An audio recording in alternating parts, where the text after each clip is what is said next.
Tennessee. That means for sure it's football time in Tennessee.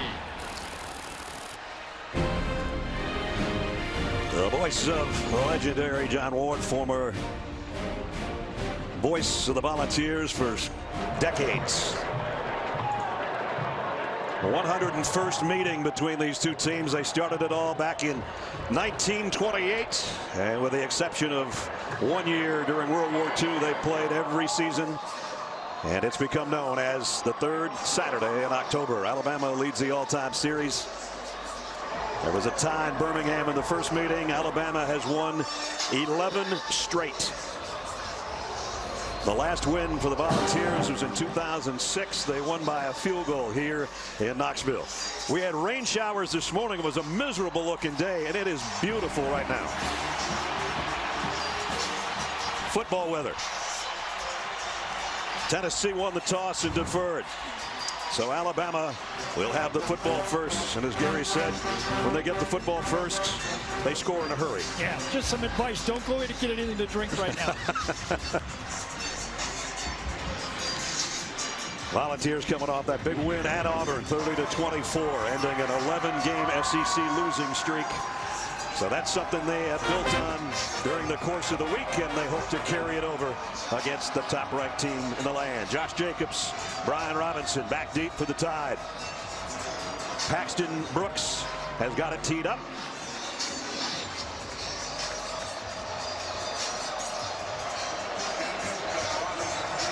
And we're set to start the 8th week of the season.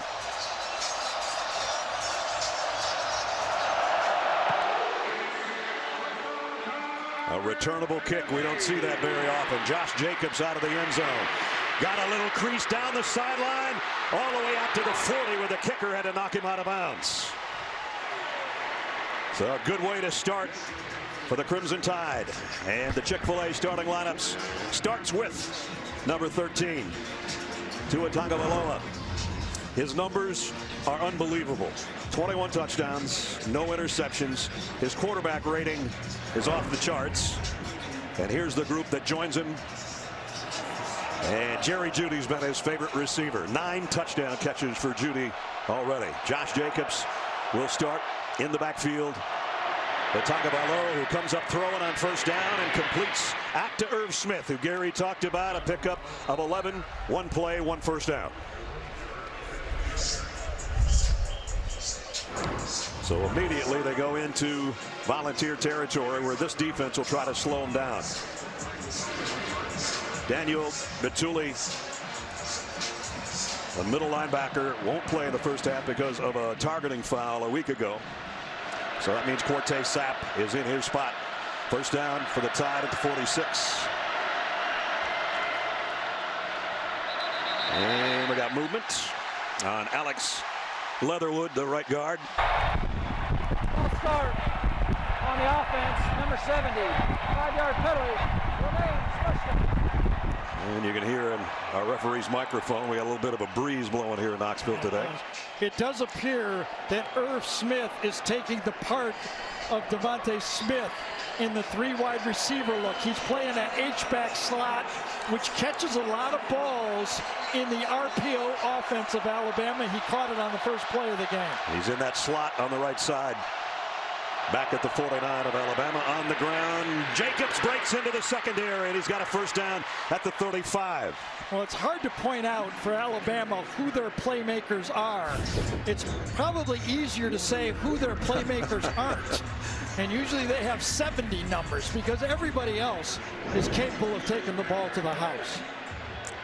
Jacobs starting the game today. Normally it would be Damian or Najee Harris. Here comes a blitz from the Volunteers. Tagovailoa loads and fires too high. Intended for Henry Ruggs. Incomplete. Now the opening possessions for Alabama this year, all touchdowns. Just depended on how long it took them. That Texas A&M game, it was 1 play, the one we did, after a turnover forced by the defense on the very first play from scrimmage. Jalen Waddle hit as the 3rd wide receiver now, the freshman, on 2nd and 10. throw is too high. Intended for Judy. So a couple of errant throws, not something we normally see from Tua, Gary. I think Tua was fooled on that play. He felt they were blitzing and he had a free throw to the outside, but Bryce Thompson, number 20, was baiting the throw and had Judy in his sights. Yesterday we talked to the coaches and they said, we just want to get them to third down. Here it is, third and 10. They don't do this a lot, having to drop back and third and long. I bet it's the very few plays they've had third and long this season. Waddle in motion on the top of the screen. Tagovailoa looking that way, waiting, and throws short in the middle to Waddle, and he's got the first down. Yeah, needed 10, they got 11. The key was the protection. Tua had all day to wait on his throw, because you're going to get a little in and then back out, and he had to wait on it. Wait, and there he is wide open on the out route after he curled in. If he didn't have 4 seconds to throw there, that would have not been a completed pass. Only one rush so far to get inside the Tennessee 25. Jacob stays in there with Tagovailoa in the Alabama backfield. He'll get the carry off the right side, only about a yard. All wrapped up. Darren Kirkland, the outside linebacker, number 34, the first guy there. And if you watch the tapes of Alabama, and especially Josh Jacobs' play, he's earned this start. Not only does he run the ball at a high level, but his blocking and receiving, he earned this start here against him. And, you know, when he earned it, that's against some good players. No Damian kidding. Harris, Najee Harris. It's a great competition at that running back spot. Second down and 9.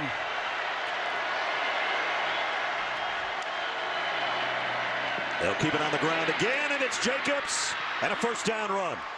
Well, he just follows the guard that time. Remember, on every one of these runs, Tua has the opportunity to pull the ball. This time he just follows Leatherwood and gets into the second. Deontay Brown, also playing for Lester Cott in there, also made a big block on the play. Tied 33 out of 40 in the red zone this year. They're in there right now at the 12-yard line. Hench is the extra tight end. He's a touchdown maker. Doesn't catch many balls, but most of them are scores. He's in motion. Here comes a blitz off the corner. Josh Jacobs, only about one that time. Nigel Warrior's got him wrapped up. First hit, shy tunnel. And Cortez Sapp, and then Nigel Warrior finished it off. 8 or 9 times in running situations against Auburn, Tennessee ran an 8-man front by blitzing the corner. And what they do is slant away from that blitz, and that's what stopped that running play. He got it to the 11. Yeah, but this will be a passing down now. Let's see if Jeremy Pruitt brings the house and puts some pressure on him. He does not. Tagovailoa drops to throw, scans the field, wanted to go short. Still with the ball, and now the delivery for the touchdown to Jerry Jeudy. Well, knocked away at the last second. I think it was Bryce Thompson got his hands on it. Did he have it and throw it down? You had the call, Brett. I thought he knocked it down. Holy cow, great catch. The ball came out so fast. Oh, he knocked it down after he came down. Yep, good call. I see the ball on the ground, and that doesn't count. From our Chick-fil-A pylon cam, there's a good look. And again, the Tide scores on its first possession. Bullis extra point is good. Again, all the time that Tua bought on that play. He wanted to throw the ball to his left, spun around and let it go. So 58 yards in 9 plays. And as Alabama always does, it seems so far this year anyway, a touchdown on their first drive. And for Jerry Jeudy, number 10 on the season. Tied 7-0. Take the floor somewhere. Sports news and highlights straight without the noise. Stream CBS Sports HQ, the all-new 24/7 Sports News Network, available on your phone, computer, and connected TV devices. CBS Sports HQ, sports for the true fans. You can join Gary, CBS Sports HQ, after every one of our games. every opening possession so far. That's a pretty nice string, too. Not many people can ever make that claim. Well, Tennessee forced him to take 9 plays, but 2 big passing downs that Tennessee could not get any pressure on Tua was the difference in that drive. He sure had a long time to look at it. Yes, he did. He had 4 seconds at least on the first down throw, and then down on the touchdown throw, he had more than that. We'll show you. Ty Chandler back deep, along with Madre London. And this kick's returnable as well. Going to be fair caught, though. I thought he called a fair catch. He did, and then ran with it. So it goes out to the 25. Let's take you back to the touchdown. So Tua wanted to throw this ball and drop it off to Josh Jacobs. Here's Judy. Watch him come out and stall. He's going to throw it to his left. Nope, covered. So on this play, the truck is telling me they timed it out. It was 7 seconds before the ball was thrown. It was contested, but not knocked down until after it was a touchdown. So here's Tennessee's first offensive possession. We'll set their starting lineup for you in a moment. It starts with Jarrett Garantano at the controls, coming off a great game against Auburn last week. Play fake, Garantano down the middle, just off the fingertips of Marquez Callaway.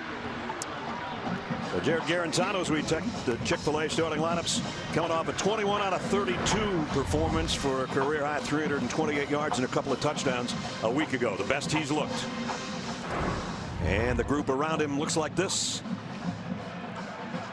Ty Chandler's been Mr. Versatility. He had 5 catches a week ago, as well as being their leading ground gainer.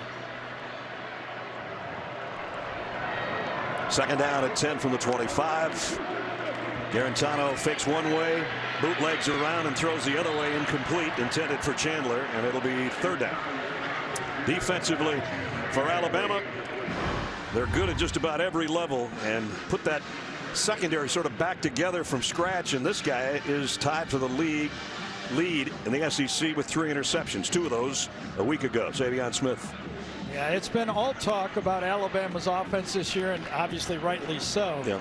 And it's probably not a vintage Alabama defense, but much better than a lot of people are saying, and they're getting better every week.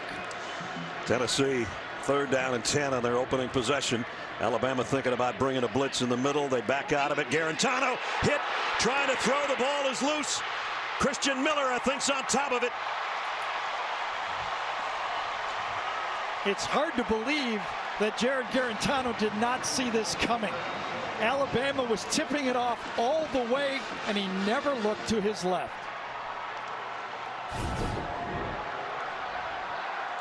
Safeties cheated way over. It had to be a tip on the play, and never had an idea that Xavier McKinney was coming on his backside. Never looked. So that gives Alabama first and goal at the 3 after the fumble recovery by Christian Miller. And they're knocking on the Tennessee door right here. And the beat goes on. You can't even get the ball game into the second quarter against Alabama. So first and goal. And it's demoralizing when this happens to everybody. Exactly. I mean, your team, your coaches, the fans. I mean, it's just tough to take. They get this thing going like this.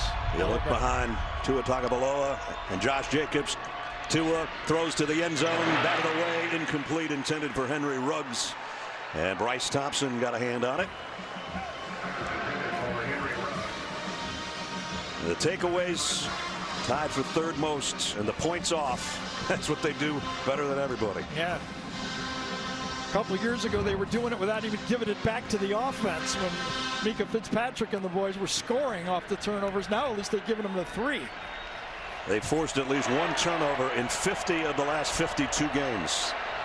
And that last one has them second down and goal for their offense. Irv Smith in motion now settles in. Jacobs up the middle. Touchdown, Alabama.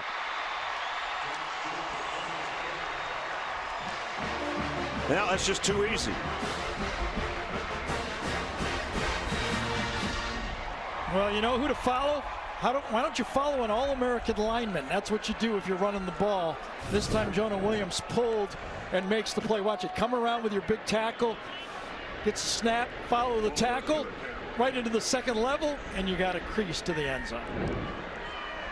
Mac Jones to hold the extra point by Bulovas is good. And just like that, 4.5 minutes into the game, you've seen this movie before, haven't you? Alabama 14, Tennessee nothing. The opening minutes from Neyland Stadium. Jared Garantano set to take the field again after getting leveled and fumbling a couple of plays ago. And he took a beating last week against Auburn and Hunger. That's been one of his trademarks as a player. He's really gained respect from his team for taking a beating, but there's other ways to play without taking a beating and gaining respect. And I'll show you why sometimes it's your own fault. Because on that last one, there were keys that should have led him to believe that Alabama might bring someone. Bulovas kick. Taken by Chandler at the 10. And Ty gets out to the 25, and they'll start there.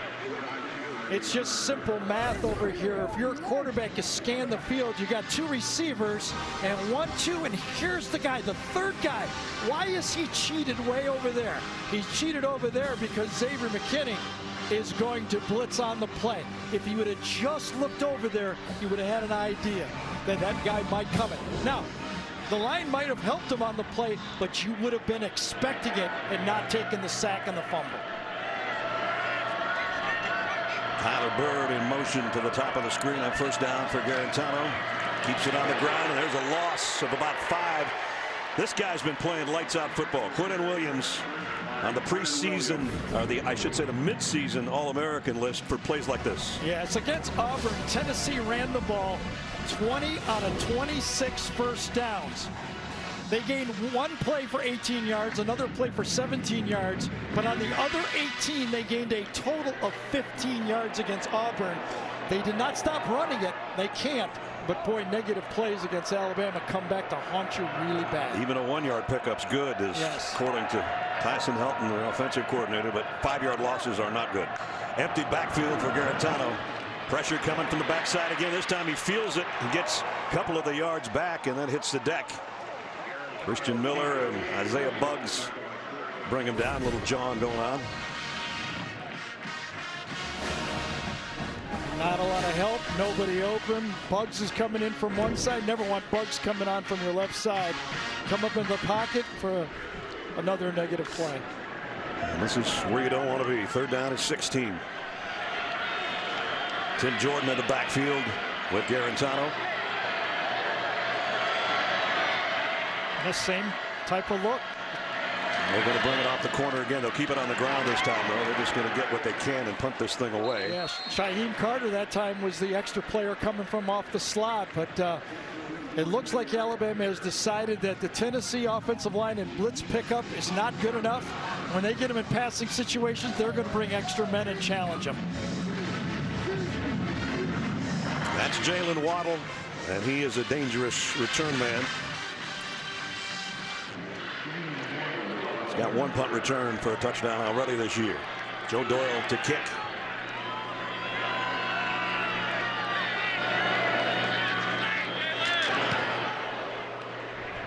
Waddle is going to have to let this one bounce, and it takes a great bounce for Tennessee.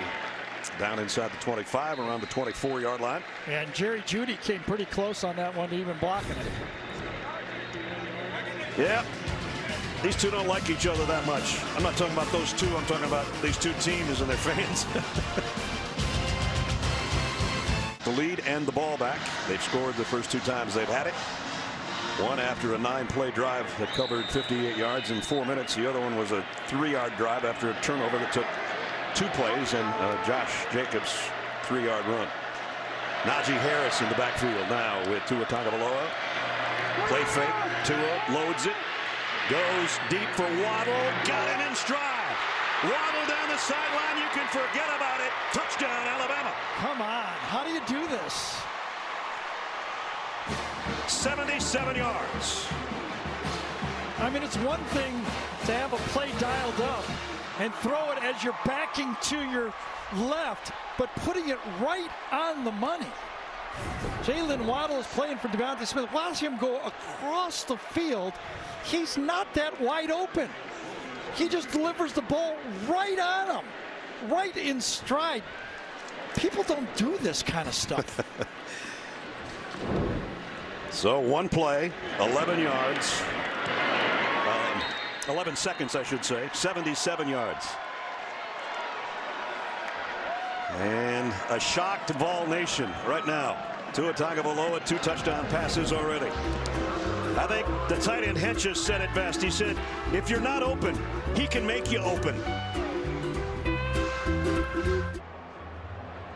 Want more stats? Hey Siri, who leads college football in passing yards? I don't want you to take this wrong, partner, but I like it when sometimes things leave you speechless, like that last pass. Well, I've done this. Okay, now watch this. Shy Tuttle is going to put some pressure on him. He feels it, but he knows he's got to throw. That's not that wide open. He's like a yard open, 35 yards down the field. He splits the safeties, Nigel Warrior. When you throw strikes that far down the field, there's no defense safe. I like this one. They've had the ball for 4 minutes and 21 seconds, and they have 21 points. Yeah. And the scary part, this is just a normal game for Alabama this year. And for the second time today, the wind here in Neyland Stadium takes the ball off the tee, so both of us will have to load it back up. This guy, you know, it's funny. Something else. There's Jalen Hurts, who was only 2-time SEC Player of the Year. I want to tell the listeners, we're in the commercial, and I'm telling Brad, if they don't have a highlight play here, let's talk about how Nick Saban is willing to change his offense for Tua. You can see why. Absolutely. On the run at the 15, Chandler. The kick return gets it out across the 30-yard line. Well, this is just unprecedented as far as a passing offense for any Alabama team. I don't care if you're Joe Namath or Richard Todd or Bart Starr or Kenny Stabler or all the guys from yesterday, A.J. McCarron and McElroy and those guys.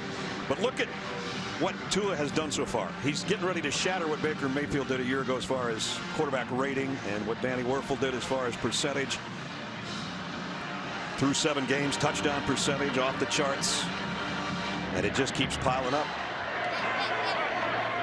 And just remember, this team beat Auburn on the road last week. Play action. Garantano batted back in his face by Anthony Jennings. You know, it's been a long time since Alabama's defense has been second-class citizens, okay? And I get the feeling they're not happy about it. Right. They've been hearing all this stuff. Yes, they want the spotlight back.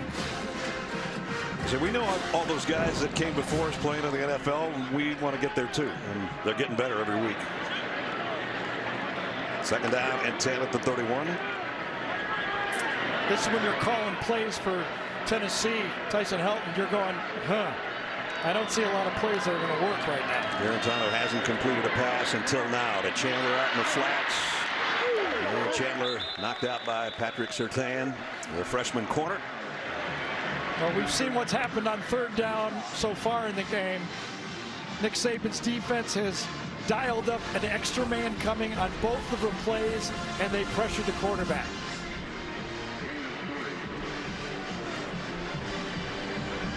Nick, who's perfect against his former assistant coaches at 14-0, trying to make Jeremy Pruitt victim number 15, and off to an unbelievable start here in the first half of the first quarter. Jennings in motion for the Vols on third down and 7. Garantano on a slant, and Jennings going to lose yardage and get mugged by 3 tied defenders led by Xavier McKinney. And it's 3 and out again. When you turn on the tape and watch number 92 Quinnen Williams play football, it's the quick plays he makes. Watch how quickly he recognizes the tunnel screen on this play. He's off, he's rushing the passer. Watch this. Now he realized, boom, he's turning around and he's going to make the tackle. If that tackle wasn't made, he would have made it. So Doyle the punt again, second straight 3 and out for the Volunteers.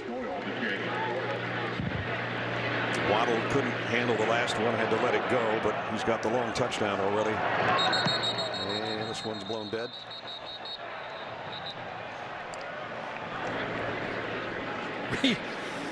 We were in our production meeting yesterday. Snap. Ball start. Number number 18. 5-yard penalty. I think he should change the location of that mic, don't you think? A little closer to his mouth would help. We were at a production meeting, and one of the guys asked me, could Tua really win the Heisman with not playing in the fourth quarter? And I go, yeah, I think he can. You said that he wouldn't have to play in the fourth quarter until the LSU game. That's right. That was my original prediction. Well, I should have bet it. What kind of odds could you get for that? So we'll try the punt again.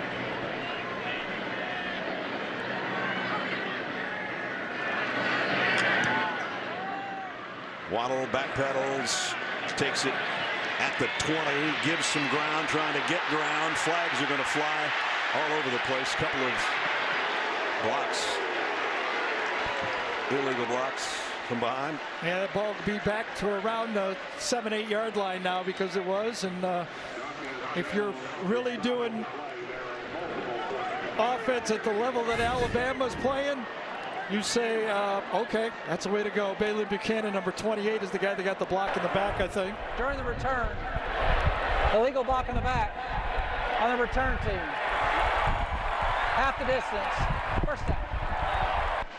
So they will back it up inside the 10. Yeah, about the 7-8 yard line, I believe the ball will be spotted.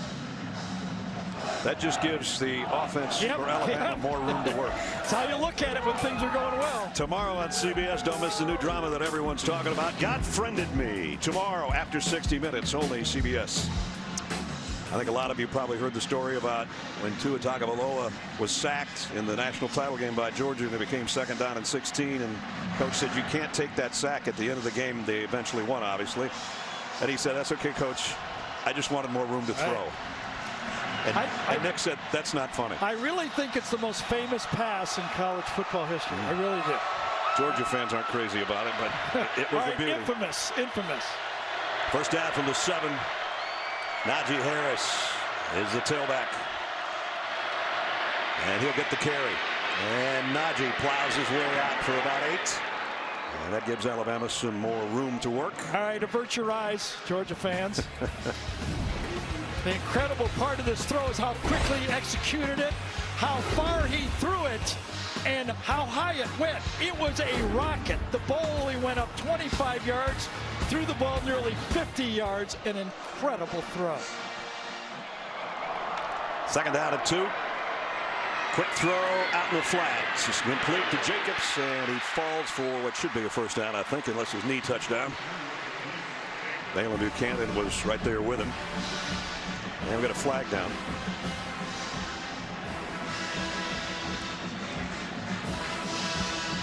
Flag was late on the near sideline. I'm not sure what it was about, but we're about to find out. Was it unnecessary roughness after the play, or hitting?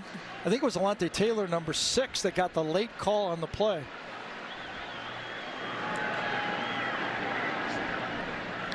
He was being blocked, and I think he swung back at the end of the play. After the play was over, personal foul, flagrant hit, number 6 on the defense. By rule, disqualified from the contest. Wow, there goes their starting corner. Oh my gosh. Now we've seen a few of these hits, okay? Now we've been told before an open hand hit is not a flagrant disqualified hit. Left hand side over here, let's see what happens. Can't quite see it in that one. Keep going. Keep going. It's right at the end of the. Oh, we came away just before. I don't know if he used the closed hand. I thought, Brad, we were there a couple weeks ago. Yeah, we saw a couple of those. And the measurement was that if you don't close your hand, you're not disqualified. Now all of a sudden, this one is. This is what, the coaches have a tough time with.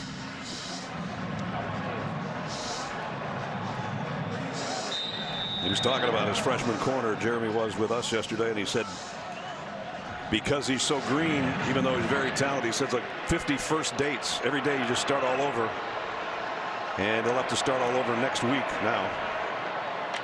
Because he's been tossed out of this game. Tagovailoa on the slant. Complete. Jerry Jeudy. Would have been a touchdown had he not held on to that jersey. Nigel Warrior brought him down, but another big game. I don't know if there's a better receiver. It's been a while. I've seen a receiver who runs through a catch the way Judy does.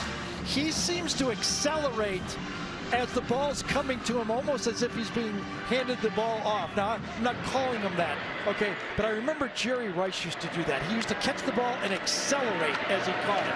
Najee Harris, tough run on the inside for about 4. Shy Tuttle brings him down. Let's look the slant play. Now watch as he catches it. He seems to be speeding up as he catches the ball. Slant, go. He runs right through the catch. Hard to teach players. A lot of players stop running as they catch the ball and then they run again. He's able to catch it and accelerate at the same time. It was a 31-yard pickup, by the way, for Judy, who's averaging an astonishing 27 plus per catch. This one won't be quite that long, but it's first down. And Tennessee is all out of sorts that time. The receiver to the top of the field away from us wasn't covered. Tua was reading this corner blitz to the bottom of the field, and Tennessee is just not completely out of sorts right now. Now, you said in the open they should think about getting through the first quarter. I think they'd like this last 4 minutes to go. Trailing 21-0. First down.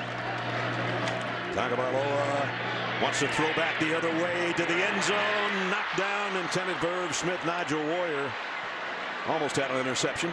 And Warrior read that one. He knew it was coming all the way. He's playing middle of the field safety, and that's what you have to do. A little pressure that time from Kirkland into his face, but you know, another hidden trait as he throws the ball with the Tennessee defender right at him is Tua has no conscience. No. Literally no conscience. He just will let it play. Not very many guys. We saw that throw, 2nd and 26 or whatever it was against Georgia. Most people be thinking pick up half of it. He goes for the touchdown. Damian Harris in the backfield for the first time today. They fake it to him. They throw to Henches, who lost the handle. Don't think he ever caught that. I know there's a struggle for the ball there, and incomplete. You know, the funny thing about these RPOs, if you watch the tape, Damian Harris many times as he gets the fake and the ball here, he would have gained 10 or 12 yards with the handoff. That time read properly. The linebacker was taking Harris and the ball was delivered, then dropped. Well, a 3rd down and 10. Fans try to cheer for something here to see if they can get a stop for their defense from the 18-yard line. That's Smith in motion to the slot. 4-man rush. Tagovailoa comes to a short man, Damian Harris. Harris trying to get to the sticks, and he did. Just got a foot inside, and it's first down, Alabama. There's a flag. Yeah, I think Darrell Taylor was held that time coming around the corner to the outside. Personal foul, hands to the face, defense, number 13, half the distance, first down. Well, they don't need any help, but they just got some. That was Sean Schamberger, the safety you saw down on the sideline for Tennessee. DeAndre Johnson, number 13, as he rushes, gets his hand up, right in front of him, middle of the screen. Most guys that would push back Jonah Williams, but he didn't get pushed back at all. Must have a strong neck. And with Schamberger being attended to, we'll take a break here. 3:52 remaining first quarter. Sponsored by State Farm, here to help life go right. Not much going right for Tennessee right now. Everything going right for Alabama. They're at the 3-yard line again with a 1st and goal following that penalty.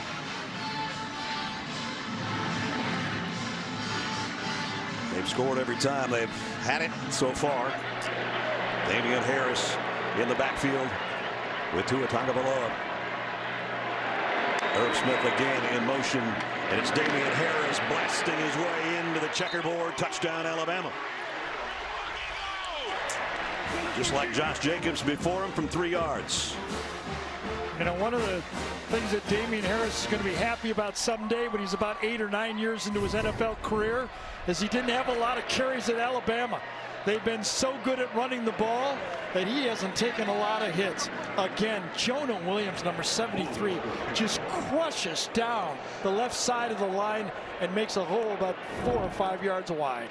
Kind of why he's an All-American, huh? Yes, he is. Bulabus extra point is good. 3 minutes, 31 seconds remaining in the first quarter. A 93-yard drive in 9 plays. The capper, the senior Damian Harris from 3 yards out. It's 28-0. In every quarter, but the first quarter has certainly been something to behold for the Alabama offense this year. 3rd time already, 28 or more in the first quarter. You know, as we watch this kickoff, I think I can top that graphic. I can't wait to hear this. Ty Chandler from the 6. And he's done a lot of work just on kick returns out to the 27, maybe the 28. Tell me if I top it or not.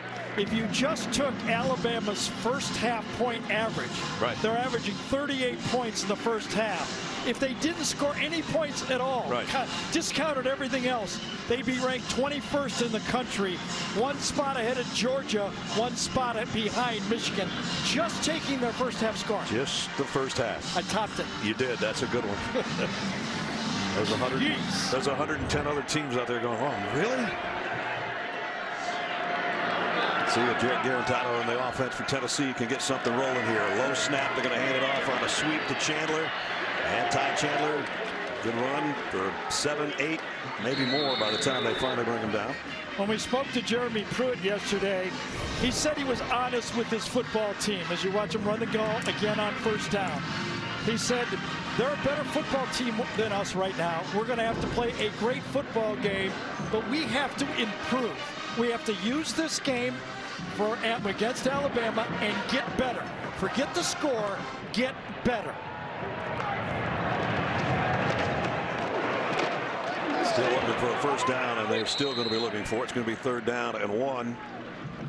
2 weeks ago in their bye week, Jeremy Pruitt said we basically went and ran a spring football. Yeah. We just got ready with fundamentals. We went in pads every day. We actually lost a player because of that. And he said it's just what we had to do. And he said it paid off against Auburn. He knew today would be a challenge. They saw it kind of improving, even believe it or not, against Florida when they had 6 turnovers, but they didn't quit. They played a pretty good second half against Georgia, and then they put it all together after that bye week that you talked about. So they come in here 1-2 in conference play and taking on the #1 team in the country, and they're not going to get a first down there either. Well, they had trouble short yardage against Auburn. Auburn's defensive line is very similar to Alabama's in the way that they can control the line of scrimmage. You can see right there, if you don't get a hat on those linebackers, Dylan Moses is going to come up and make the play. So another punting situation for the Vols. And you know, if you're Alabama right now, you're thinking, I'm worried about Tua. Should we play him this week? You know, we got a bye week before LSU. What's going to happen now because of this score is they're going to be able to get him out of the game. He's going to get his stats, and he's going to move on to the LSU game. High punt. Jalen Waddle asked to call for the fair catch right at the 20-yard line with a flag down. Yeah, this is going to be a first down, isn't it? Offside on the defense, number 35. That 5-yard penalty results in a first down. And not a happy Nick Saban because it is a first down. I mean, Anthony Jennings is a veteran football player. To make a mistake like this, what was he? Oh, there it was. Did you see the flinch? Just a flinch by the Tennessee player. It was not caught. And Nick Saban cannot blame his player. It was not caught by the official. An automatic first down for Tennessee. It was 4th and 2, so with the 5-yard walk-off, the Volunteers offense can come back out to the 40. First down of the day for Tennessee, and it comes by penalty with 1:21 remaining in the first quarter. I think it was Theo Jackson, number 26, that just flinched on that punt. Backfield is emptied as Chandler goes out to the top of your screen. Garantano has time this time and goes deep on the sideline. Incomplete. It's intended for Josh Palmer. And Savion Smith was there in coverage along with McKinney.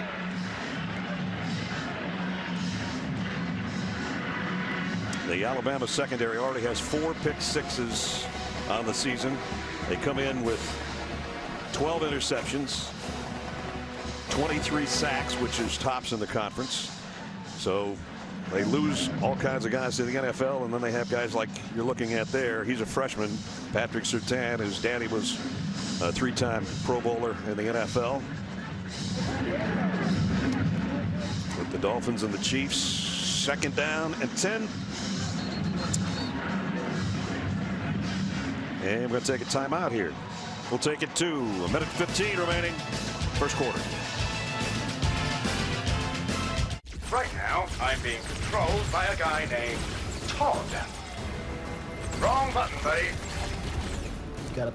You see, Todd here won this exclusive Platinum Xbox One X from Taco Bell.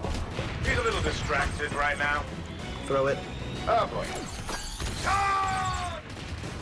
Put down the chalupa! Todd! Grab the $5 double chalupa box for a chance to win the Platinum Xbox One X, only at Taco Bell. Todd!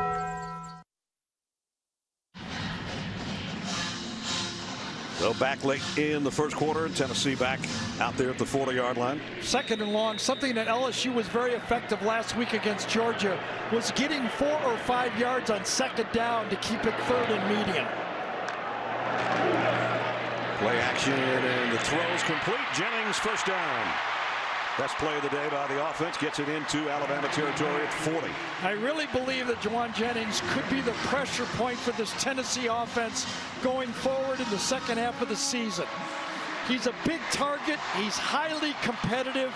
He catches the contested ball, and he gives his teammates a lot of juice.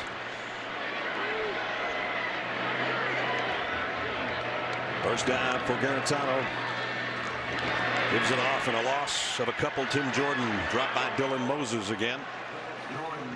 Too many negative plays on the ground, especially for Tennessee. Yeah, and one of the plays, I'll tell you, we talked about early, and this was a rush blitz from begin with. They sent Dylan Moses that time. One of the early games that we did against Alabama, I thought an area that Alabama's defense was vulnerable was inside linebacker. But, you know, Tennessee's gotten better. So has Alabama gotten better. Second and 12 for Garantano. Has good protection this time, and he overthrows Tim Jordan, who was open. May not have gotten much had he caught it, but a misfire there by Garantano. That's third down. Watch what the little things you can do as a defensive end to help your team. If a back is going to cross your face, help him out. LeBron Ray will take on the back. That really blows up the play before it gets started. That's the little things, those little fundamentals you can do to make the defense work as a team. LeBron Ray playing because Roquan Davis is out this first half of this game. Disciplinary reasons. You'll see action in the second half, and that's going to be the final play of the first quarter. There we quarter go. controlled by Alabama. Another one of those jostles after the whistle. I really thought it was a tough call throwing out a player for Tennessee. I have to be honest. That was, both players were shoving each other, and then Taylor takes a swing and he's out of the game. I mean, 15 yards is enough, it seems to me.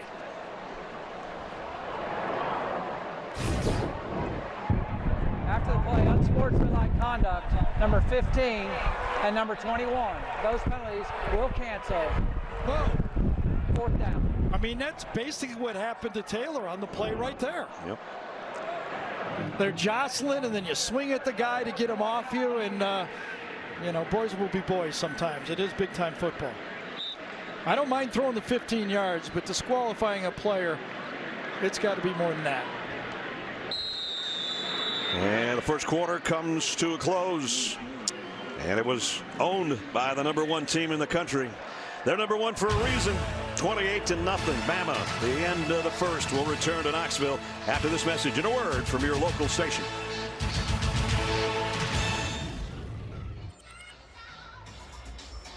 Stadium in Knoxville, just about set to start the second quarter. All Alabama so far, 28-0 over the Volunteers of Tennessee. Sure, the tailgating at the Ball Navy out there in the Tennessee River was fun for them this morning. First quarter, not so much. As the punt takes fair catch around the 10-yard line. Brad Nessler, Gary Daniels, and Jamie's down on the field. We can start talking about Alabama's schedule. A lot of people think that it's weak. Huh? Well, a little bit. It's been a talking point everywhere. You know, even recently Chris Peterson said if we had Alabama's schedule, we'd be undefeated. Well, if Alabama played Washington's schedule, they'd be undefeated too. Yes, they would. It's going to take a special team to beat this team. You know, there's a few people that can get them, but you better bring talent, intensity, and you can't make any mistakes because they can score from anywhere on the field, and they got defensive stars, offensive stars. They're a well put together team. So, yeah, their schedule so far is not, you know, the top of the food chain, but it'd take a special team to beat it. Well, they're going to see LSU in a couple of weeks in the Bayou. That'll be a big-time football game. Najee Harris got about 3 on the carry. So Josh Jacobs started the game in the backfield. Najee Harris has come in. Damian Harris had a 3-yard touchdown the last time they had possession of the football. 4 possessions, 4 touchdowns so far. Josh Jacobs is out as a receiver to the top of your screen. Hale Hench is the tight end. That's Jacobs in motion. Tagovailoa wants to throw a screen to Najee Harris, who put the brakes on, and Tennessee puts the brakes on him. Well, he's not done yet, maybe. I don't know if his knee was down. Yeah, the whistle went, I believe, but you're right. We talked about it in the open that you got to look for the little things if you're Tennessee, the things that you're doing better. Right now, you want to survive this game, stay healthy, and work towards being able to beat South Carolina, Kentucky, Vanderbilt. That's who you're looking at, Missouri. The play was set up. A great defeat the block and make the tackle. Big time play. Making those open field tackles, and Kirkland takes a play that could have gone 20, 30 yards and makes it a no game. You're right, the whistle blew, but he never got him down. No, he did not. And it brings up 3rd and 7. Can they get a stop on a 3 and out? Yes, they got a 3 and out. Yep. Waddle incomplete. So finally a possession for Alabama that doesn't end in the end zone. And you got to give that one to Kirkland, making that tackle on the screen, because he had it. And, you know, that's a little bit of the miscommunication right there. Remember, Waddle's in that spot, has not played that spot a lot, and Tua thought he was going to continue into the next hole, and Waddle slowed down on the play. New punter, Mike Bernier to kick. Skylar DeLong's had a little bit of a confidence problem at punter, so a change there. And a fair catch taken back around the 48-yard line. It's a good field position for the Tennessee offense. With 13:20 remaining in the first half. See if the Vols can get something rolling on offense when we come back. Bernier came in for that punt instead of Skylar DeLong. You mentioned Nick Saban made the change. Now, it was emotional for Bernier to come in for that. That was a 41-yard punt. You would have thought he booted it out of the end zone the way his teammates greeted him, and it's for a special reason. Bernier is from Madison, Alabama. He took his collegiate career to Eastern Illinois first, but his mother was diagnosed with breast cancer. He transferred back, sat out last year to be around his family and provide that support system. Unfortunately, his mother lost that battle recently, and he gets in today. Brad, you have to imagine that was emotional, but his teammates were here to pick him up after that one. Yeah, man, get choked up just thinking about it. Yep. Especially during Breast Cancer Awareness Month. I can tell you the way Alabama's been punting, that 41-yarder, they'll take that the rest of the year, every punt. You're not kidding. No return, 41 yards, I'll take it. See if Tennessee can take it into Alabama territory. They started their own 48 with a first down. Garantano on the give, and he's going to lead the way in the blocking. Chandler. And maybe a horse collar at the end by McKinney. Nope, no flag. And now they come in. I wonder if it was Chance Hall, number 76, with a late hit again after the whistle.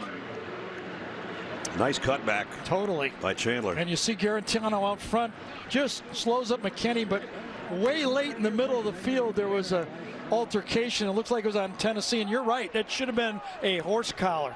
The Nate plate is after part of it. Was over, personal foul, unnecessary roughness, number 76. Yep.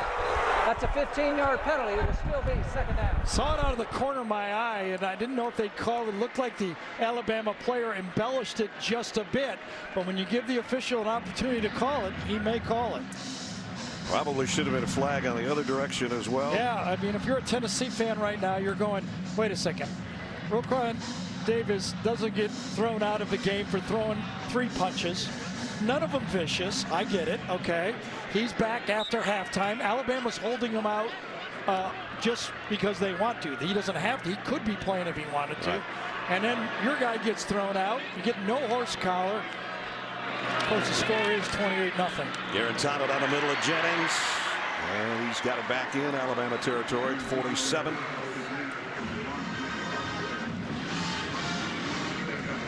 Look at the middle of the field, right around the marking of the tee, right in this area here. You can see the late hit. Oh.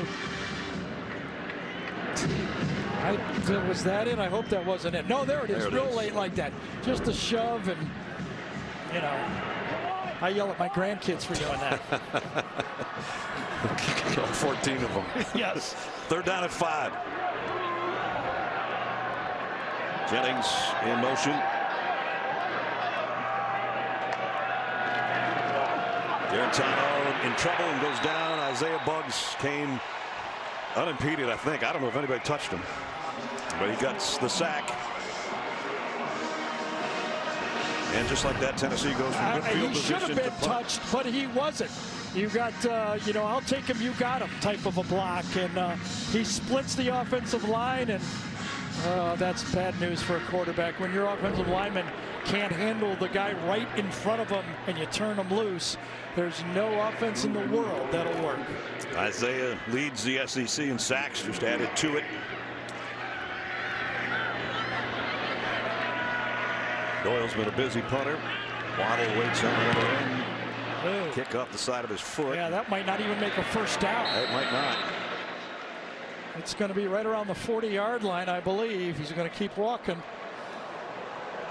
Keep walking. That's not good. Didn't get to the first down marker. Right about the 40-yard line. You're close. You're within a yard, partner.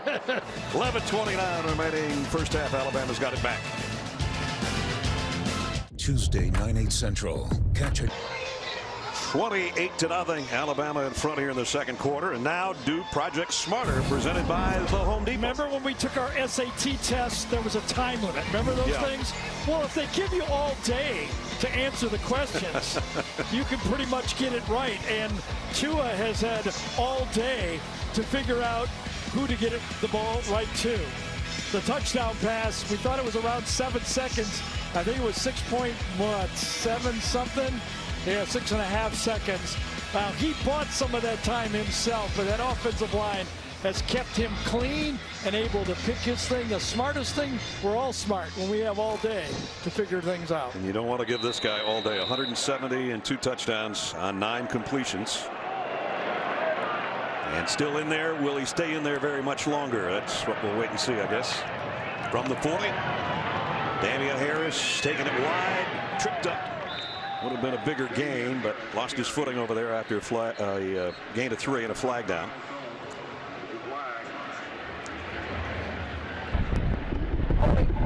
Offense, number 82. 10-yard penalty from the previous spot. First down. They call a holding on Irv Smith. So that puts Alabama behind the sticks a little bit, which isn't something that happens that often either. The only problem now for Tennessee is that means Tua's probably going to throw. Yes.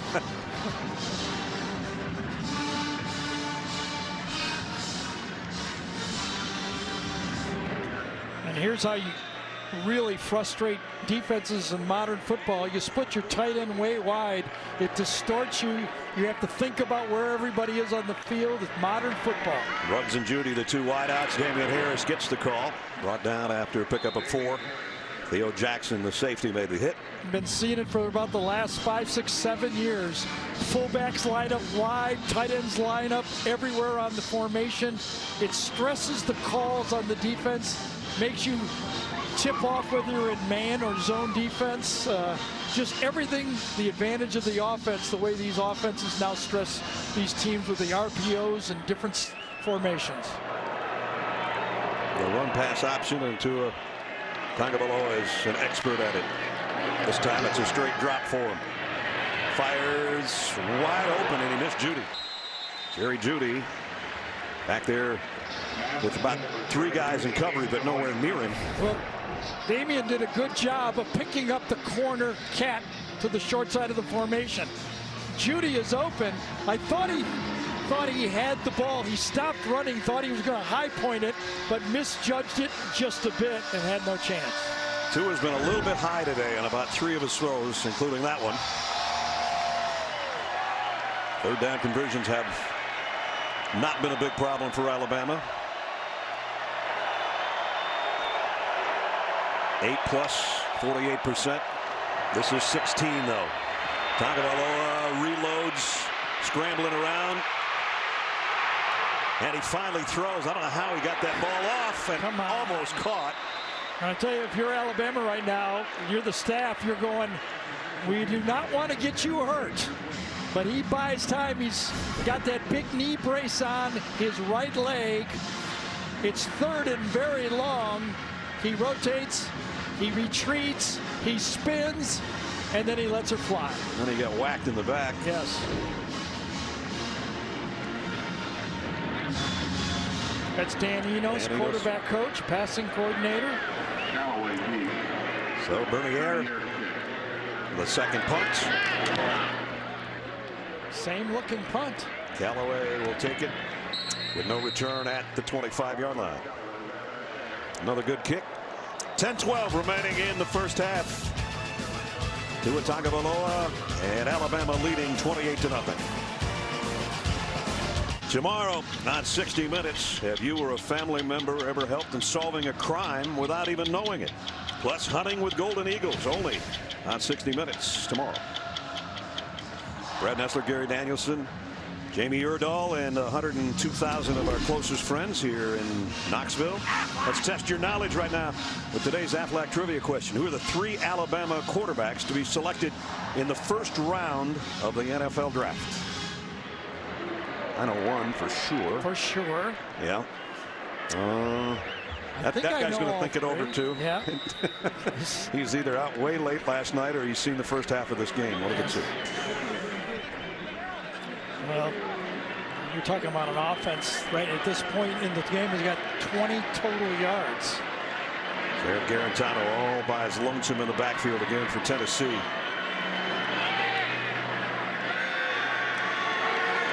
Here comes the Alabama blitz. Down goes Garantano. Well, that's been the story of the game so far. Shaheem Carter, number 5, blitzed him, and Jared Garantano has been taking hits like this all year. Against Auburn, he paid the price, and today he's paying the price because the game plan has been, let's bring extra guys and hit number 2. Quinnen Williams finished that thing off, number 92. Who we talked about earlier. Defense, number 14. That's a 10-yard penalty for the previous spot. First down. Well, that negates the sack and a first down. Well, he was sacked so fast, it had to be a quick hold. I was going to say, man. I don't know.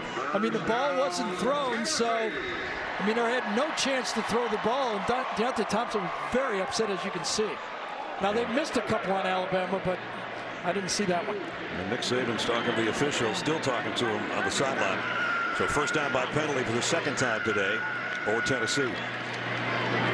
Most of their yardages come by penalty. And there's a loss on that one. LeBron Ray with a tackle. Here he is right over here to the left side of the screen. Let's see what happens. Working against Jennings. Yeah, he pretty much tackled Jawan, but yeah, but the quarterback wasn't in any position to throw the ball on that play, and at that point, you don't know if Deontay was playing run or pass because the quarterback was coming out of the pocket. Oh well, close enough, right? Yep. But a loss on their first snap, so it's second down and 11. Tim Jordan back in the backfield for Tennessee. Brian Ray, number 89, is getting an opportunity to play a little bit more in this game. He's taking advantage of it. Is he ever? Garantano hit as he throws, lofts it out. Jennings. Nope, it's not Jennings, it's Palmer. And he made the catch. I'll tell you, you know who else got a catch? It was number 30, Mac Wilson, bearing in on Garantano on the play. He knew he was going to get hit. I'm telling you, this guy's one of the most courageous quarterbacks you're going to find anywhere. 50-50 ball. Palmer goes up, grabs it, and stays with it. Good 50-50 catch. But if you look at the quarterback, make the catch, but the quarterback caught a helmet right in the chest. And Palmer takes Savion Smith's arm with him. There's the hit by Wilson. My goodness. Mac Wilson was coming all out on that play, and no one touched him. And Palmer's down as well after making that catch. And Keller Christ is getting ready to come into the lineup for the Volunteers. These people, they speak a language we cannot understand.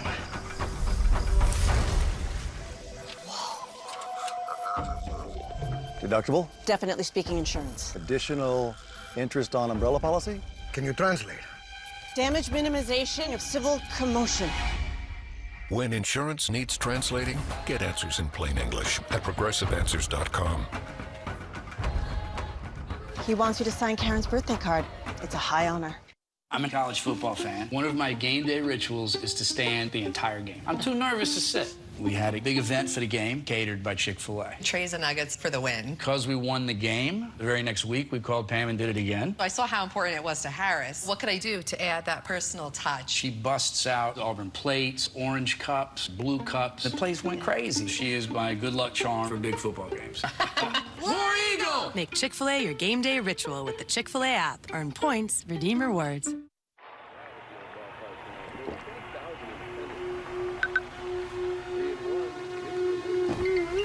Hey, yeah, that's what I was thinking.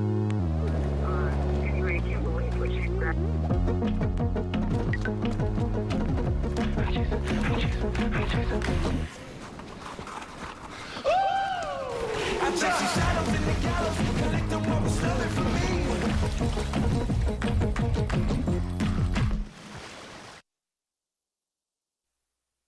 Adam Zucker in New York coming up on the Geico Halftime Report. Rick, BJ, and I get you caught up on today's action, including Michigan making it 7 wins in a row. Ben Mason, their short yardage weapon, a 21-7 win in East Lansing. They get Paul Bunyan's trophy and their first road win against the ranked team since 2006. Back to Knoxville. All right, Adam, thanks. 8:52 remaining. Keller Christ warming up because of a 30-yard completion, but the hit on Garantano right here. Yeah, it was his face mask. He was not the crown of his helmet. I think this is a good no call for targeting. Hit him right above the 2. It is interesting, though, Brad, that college quarterbacks are taking more of a hit than NFL quarterbacks nowadays. In the NFL, they would not allow that hit, but they are allowing it in college. Keller Christ, a grad transfer from Stanford. He's seen a lot of action, so he's a veteran for sure. Garantano coming out of the tent. Josh Palmer went in the tent as well. The two guys that hooked up on that 30-yard pass that's got them where they are right now at the 36-yard line. Nothing there. No movement at all. And Quentin Williams getting off the running back. There's story on Keller. His dad's a longtime coach. His uncle's the head coach at Wisconsin. Yeah. He doesn't like us at all. We had him in the Sun Bowl. And he got hurt. He blew his knee out. He's wearing a pretty big brace on that knee, as a matter of fact. Garantano's got his helmet back on and standing next to his head coach, so he's apparently ready to come back in. Trip receivers to the left side of Chris. Now 4 guys over there. He looks that way and lofts it and caught by Chandler. Nice catch. That is a great matchup, and give Tyson Helton credit for calling this play and Kyler Chris credit for delivering it. You've got a matchup of Chandler on Mack Wilson, a linebacker, and Chandler against Auburn showed how well he can do in space, and he just did another great job of adjusting to that ball and making that sideline throw a completion. And it's 1st and goal for Tennessee for the first time today. Jawan Jennings was in the backfield, now heads to the top of the screen in motion. Just inside the 10, they're going to have to earn all of this if they get a touchdown. Chris, quick throw, Chandler, touchdown Tennessee. Just like that, 3 pass plays. Garantano to Palmer, Chris to Chandler, and Chris to Chandler again for the score.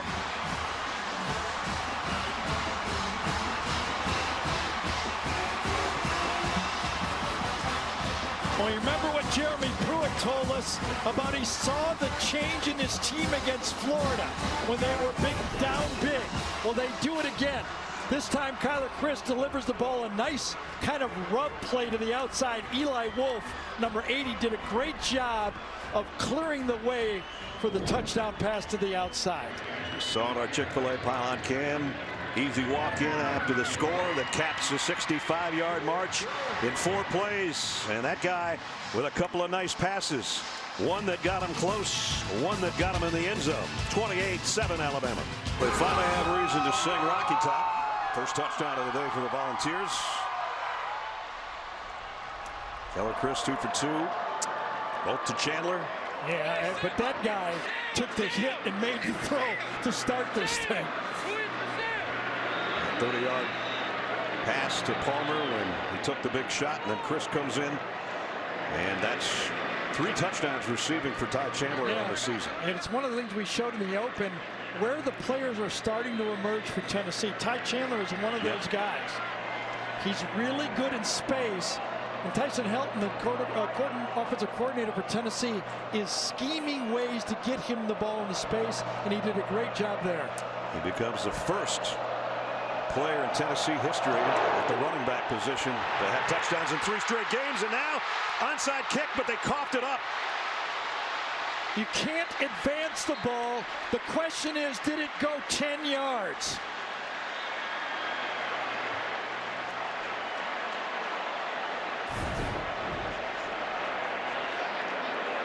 Banks waited for it to go 10 yards. You see him looking at the line.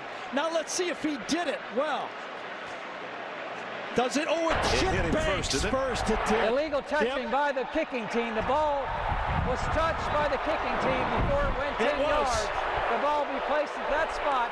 First down, Alabama. The second look you saw it. The ball hit him right there, and he knew it, and he grabbed it. This is the second time Jeremy Pruitt has dealt up the onside kick, and it didn't work either time. Looked good from up here on the first look. It did. But on the third look, you could see it hit his chest. So now Alabama's got it at the 43 of the Volunteers. Just a note on this Tennessee defense after watching the offense. For the first time this year, Tua has gone back-to-back 3-and-outs. So back-to-back 3-and-outs for Tennessee, down 28-0, and then they score a touchdown. The team continues to play for Jeremy Pruitt.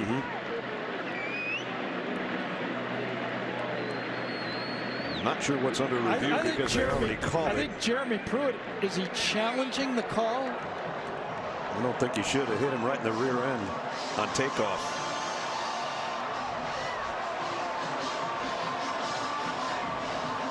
Watch this angle. Yeah, hit him in the right shoulder. In the chest. Yep. Yeah, right just below, on his left side of his chest, right before the number. After review, the ruling on the field is confirmed. First down, Alabama. Game clock operator, please reset the game clock to 7:21. 7:21, please. But it certainly gives this guy an opportunity. Well, remember, the last series started with a holding penalty, and it never got right for Alabama again. They got behind the chains. Remember, they scored the first 4 times they had it and haven't since. And now they work at the Tennessee 43. Josh Jacobs with Tua Tagovailoa in the backfield for the Tide. And they'll give it to Josh. And he made something out of nothing there. Run out of bounds on the far sideline, but a good gain on the play.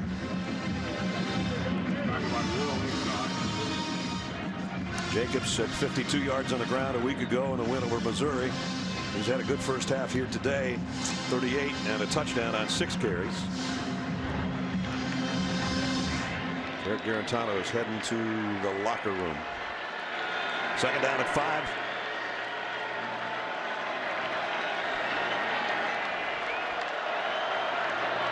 Jacobs again bursts off the left side for a first down inside the 30 at the 28. Let's check in with Jamie. Well, it's fun to watch this guy's courage, but it's not fun to watch him take those hits. Jared Garantano finally went to the locker room, but to be honest, it took some convincing. He was in a lot of pain, but he wanted to hang on to his helmet, mostly in that collarbone area. Trainers kept reaching up under his pads. They finally took him back. I'll update you when I know more. Okay, thanks, Jamie. 6.5 to go in the half. That was a long RPO and a give to Jacobs, who got a yard, maybe. I thought Cortez Sapp, number 14. Again, he's playing. Batuli's out of the game. It's he and Kirkland are playing inside. This time he got in the middle of this kind of mush and just hung in there and got on the backside to make the shoestring tackle.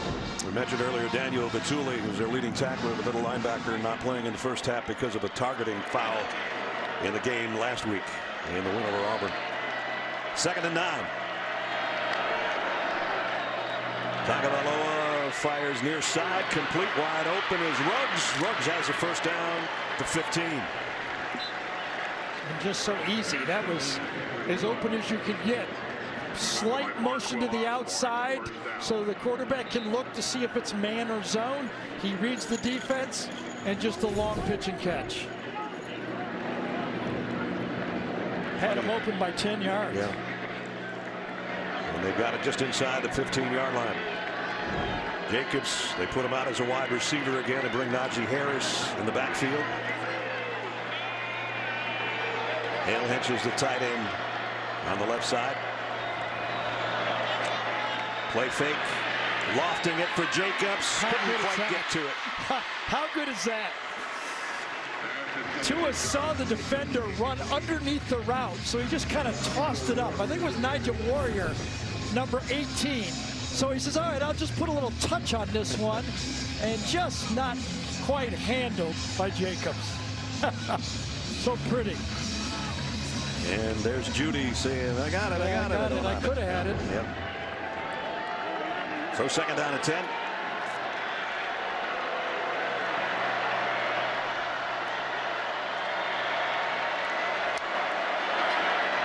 Jacobs off the right side, heading to the corner. And he's collared at about the 2. It'll be 1st and goal. Theo Jackson brought him down. Well, Deontay Brown is playing for Lester Cotton at left guard, and that time he pulled across the line. Watch number 65 get the kick out on Sapp. They go hurry up here. Tagovailoa under center. Jacobs has one today. Not this time. Brought down the line of scrimmage by Nigel Warrior. It'll be 2nd and goal.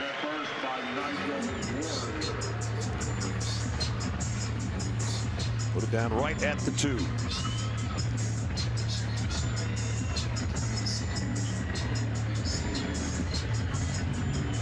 Two tight end set. And they look from above. You know, compared to past Alabama teams, you have no idea what they're going to run nowadays. This could go anywhere, any direction. Tagovailoa in the shotgun with Jacobs there to his left. Irv Smith in motion. Josh Jacobs straight up the middle, his 2nd touchdown of the day. First one from 3, this one from 2. That time Alex Leatherwood, number 70, helped on the center and then filled in on the linebacker. Watch when you do it right, how nice it is. Number 70, help and then fill and then follow.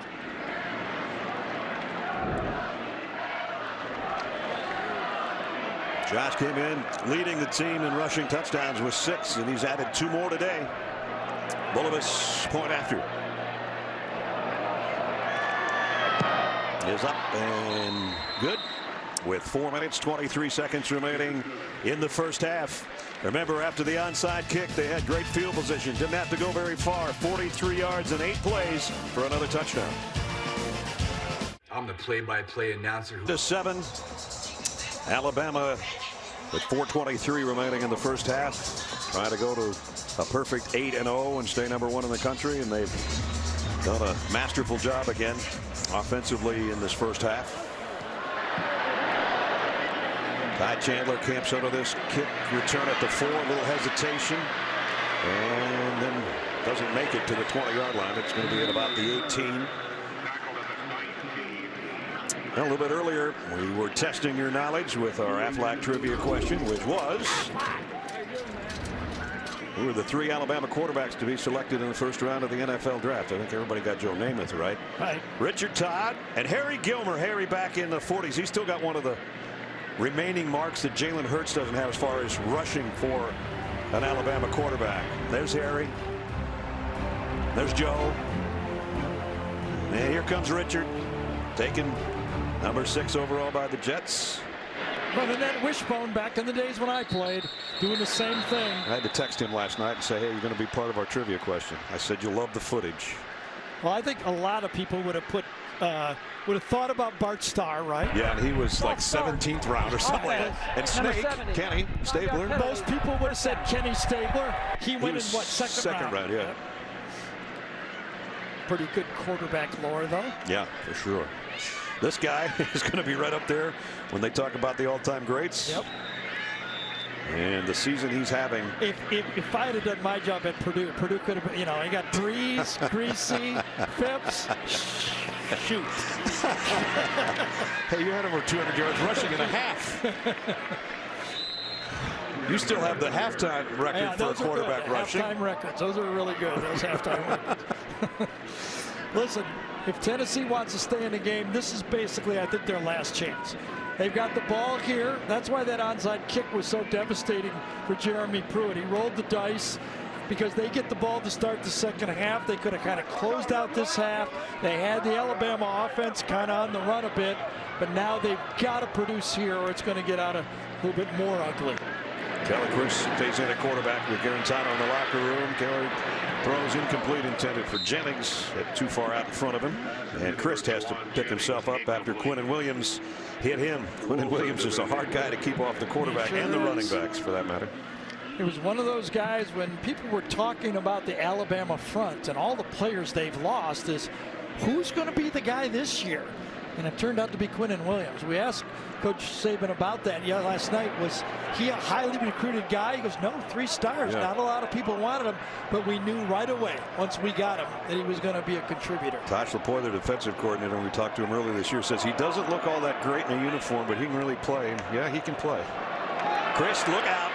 Got rid of it just in time, and a nice catch by Jennings. Beautiful.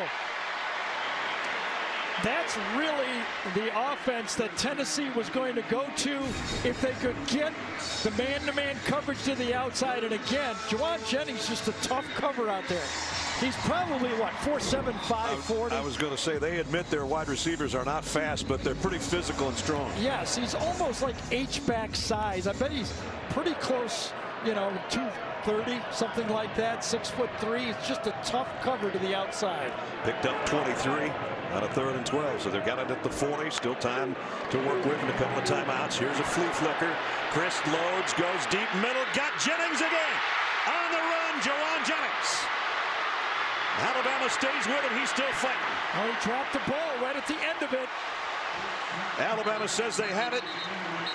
We'll see if the officials agree. That's Jennings. Everything about Jennings. He just competes and competes and competes. Did he make a mistake at the end of it, though? I'm trying to unpile everybody. I'll tell you, if there's a fight for the ball, I'll take Jennings to get it back, to tell you the truth. You said you wanted Jennings on your side and Rashad Lawrence from LSU if you had to go to battle. I think you won the battle there. Yes, he did. He ran right by Xavier McKinney, but it was Deontay Thompson that popped the ball loose. And in this fight, it's 1 against 4, but number 15 for Tennessee is just too strong. How did he pull that ball back? I don't know. How did he do that? At the 20-yard line. Look at that. 1 orange jersey and the rest of them white, and he got that ball back. And they got a chance. It's a 40-yard pickup. Christ, deep drop, deep throw, end zone just missed him. Jennings had a step back there.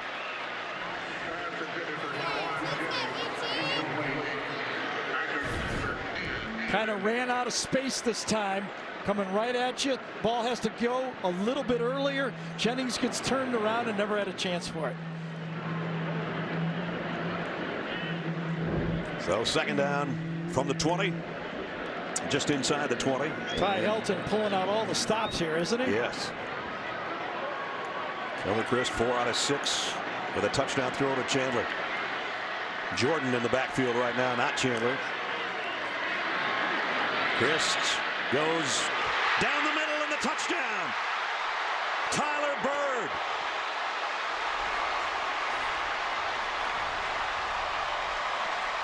a flag down.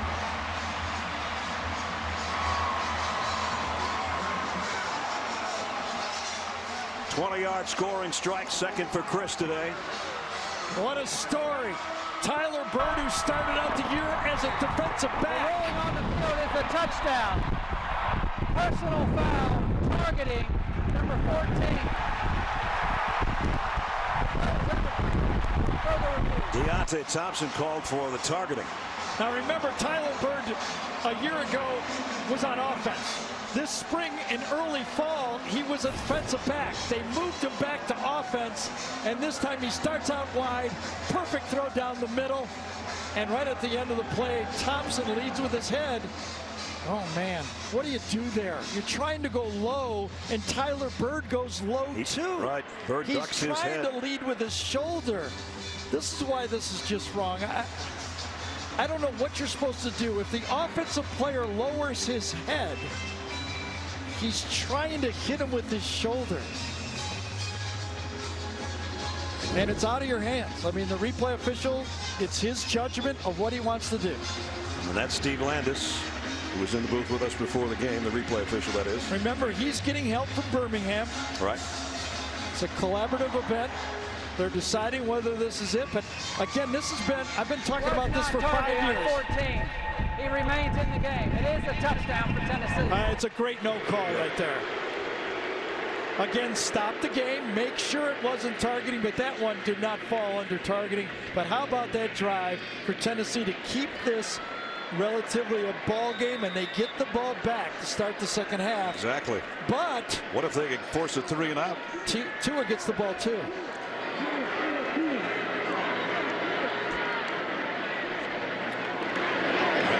His extra point is right down the middle. Tennessee, 2 touchdowns in their last 2 drives. Keller Christ with 2 touchdown passes. 81-yard march.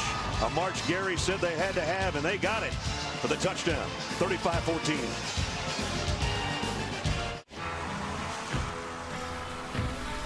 Go. Take off to the big city.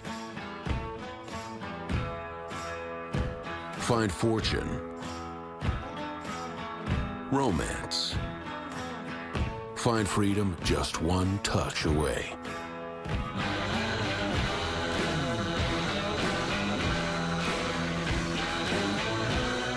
Because the sky has no limit. Keller Christ having a great 10 minutes. There's his offensive coordinator giving him a fist bump there. Don't forget, Geico halftime reports coming up. Adam and the guys in 2 minutes and 18 seconds. And Smokey 10 says this thing's getting interesting. And Hilton is on the sideline. That's just started doing it. Second game, and he feels that he's getting more out of his quarterback by being down there and helping both the receivers and the quarterback.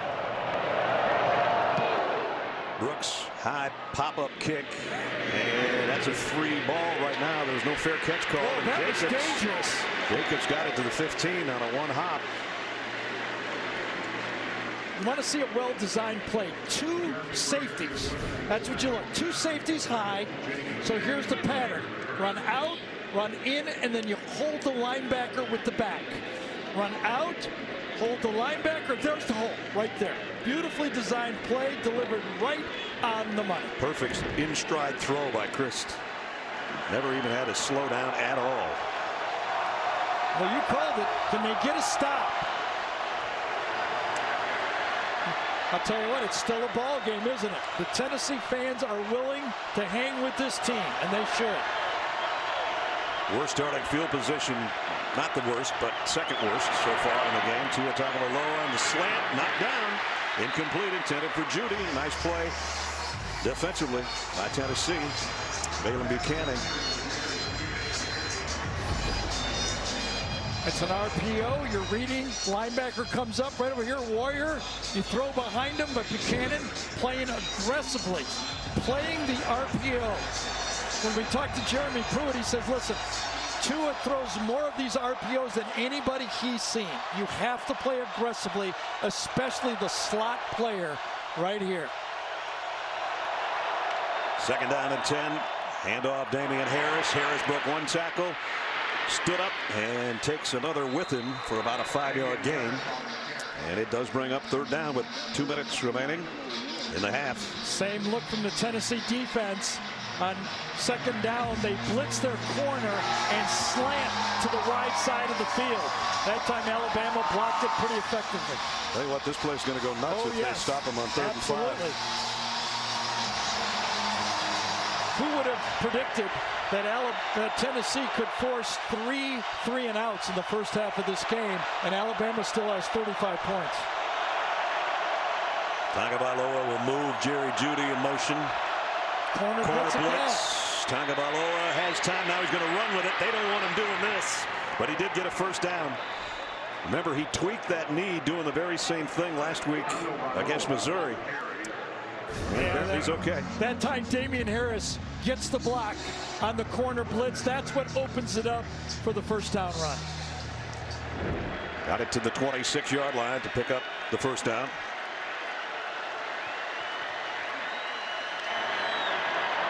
Straight drop this time.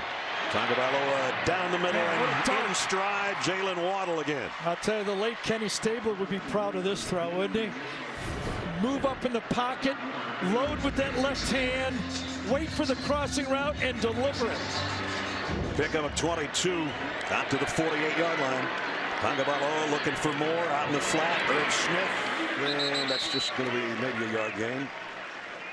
Forte Sapp was over there with him. This is where you have to be very careful of your Tennessee. Remember, we talked about Tua having no conscience with the way he throws the deep ball. In this situation, Tennessee's playing the first down marker. You get one of those stutters and goes, and it's gone. 3 receivers out to Tua's left side, including Smith, who's in motion.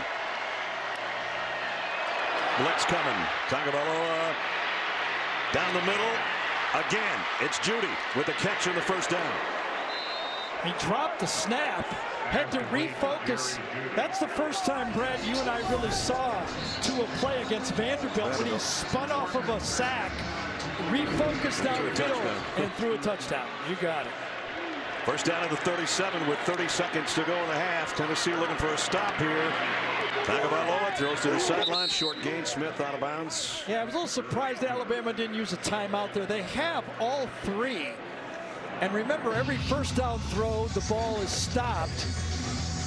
A lot of patience from Nick Saban on this drive, because that cost them about 10 seconds.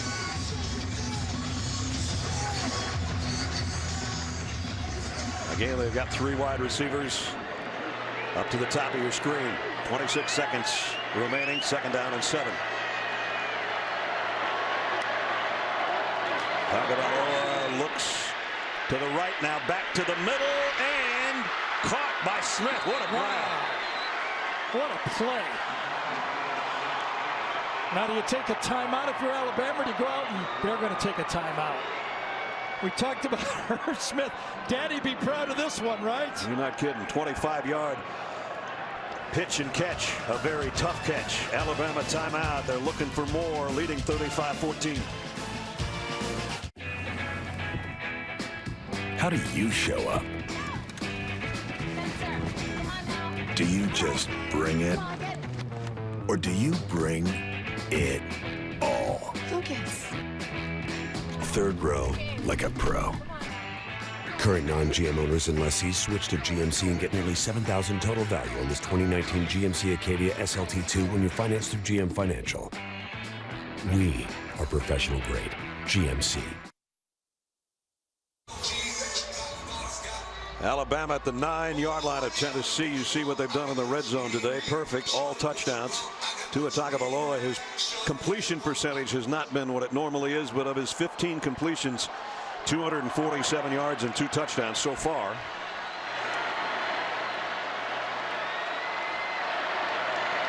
Smith, who made that grab again, in motion. Tagovailoa throws to the end zone. Touchdown again. Same guy, Irv Smith, for the score for Alabama. How about that drive? Timeouts? Please, who needs timeouts? Drop back and throw the ball. Smith goes in motion, just an easy out to the outside. Nobody covers it. And from our Chick-fil-A pylon cam, you see Irv just kind of cruising in for the touchdown. His 5th touchdown reception of the year. That's what I said. They gave him 218. That was 218 too much. And with 15 seconds to go in the half, the extra point good. I mean, basically, if you're Tennessee, you're playing against a professional quarterback. I mean, in any other sport, you know, the Wayne Gretzky's, the Bobby Orrs, the John McEnroes, they're already turning pro. This guy's going to play this year. He's eligible to play next year, too. So most touchdown passes before an interception. He keeps climbing the ladder. Passing Marcus Mariota today. Marcus still has another season in there of 25 and 13 before he threw a pick. Jeez. Just remarkable. It is remarkable. Now, and how good is he? Nick Saban changed his offense. That's how good he is. There you go. There you go. You know, the game is evolving, and the great coaches like Nick Saban evolved with it. And this is just their offense now. I just thought that was one of the question marks I had about Alabama this year.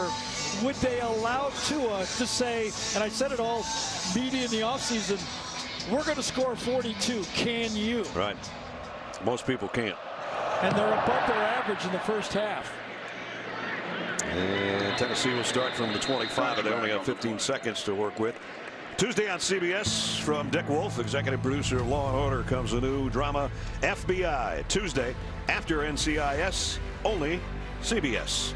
So 3 touchdown passes. Yep. He doesn't play in the second half. No, he's not. He could go in and shower right now. He's not going back out on the field. His Heisman chances have not been hurt at all today. And, well, you know, let's take something out of it for Tennessee, though. Second quarter competed.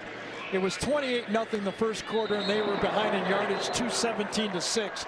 But they tied the second quarter. And that's the way you got to look at it. Yeah, and, you know, they get the ball first to start the third, so we'll wait and see.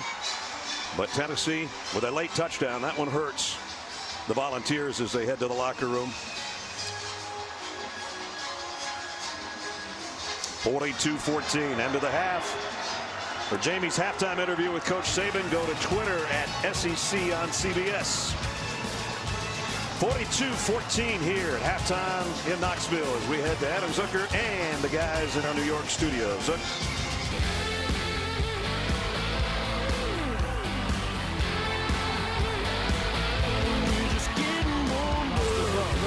Fires. Chandler open. Touchdown. Tennessee. Waddle behind the defense. Right side. 30, 15, 10, 5. How are you? Another one.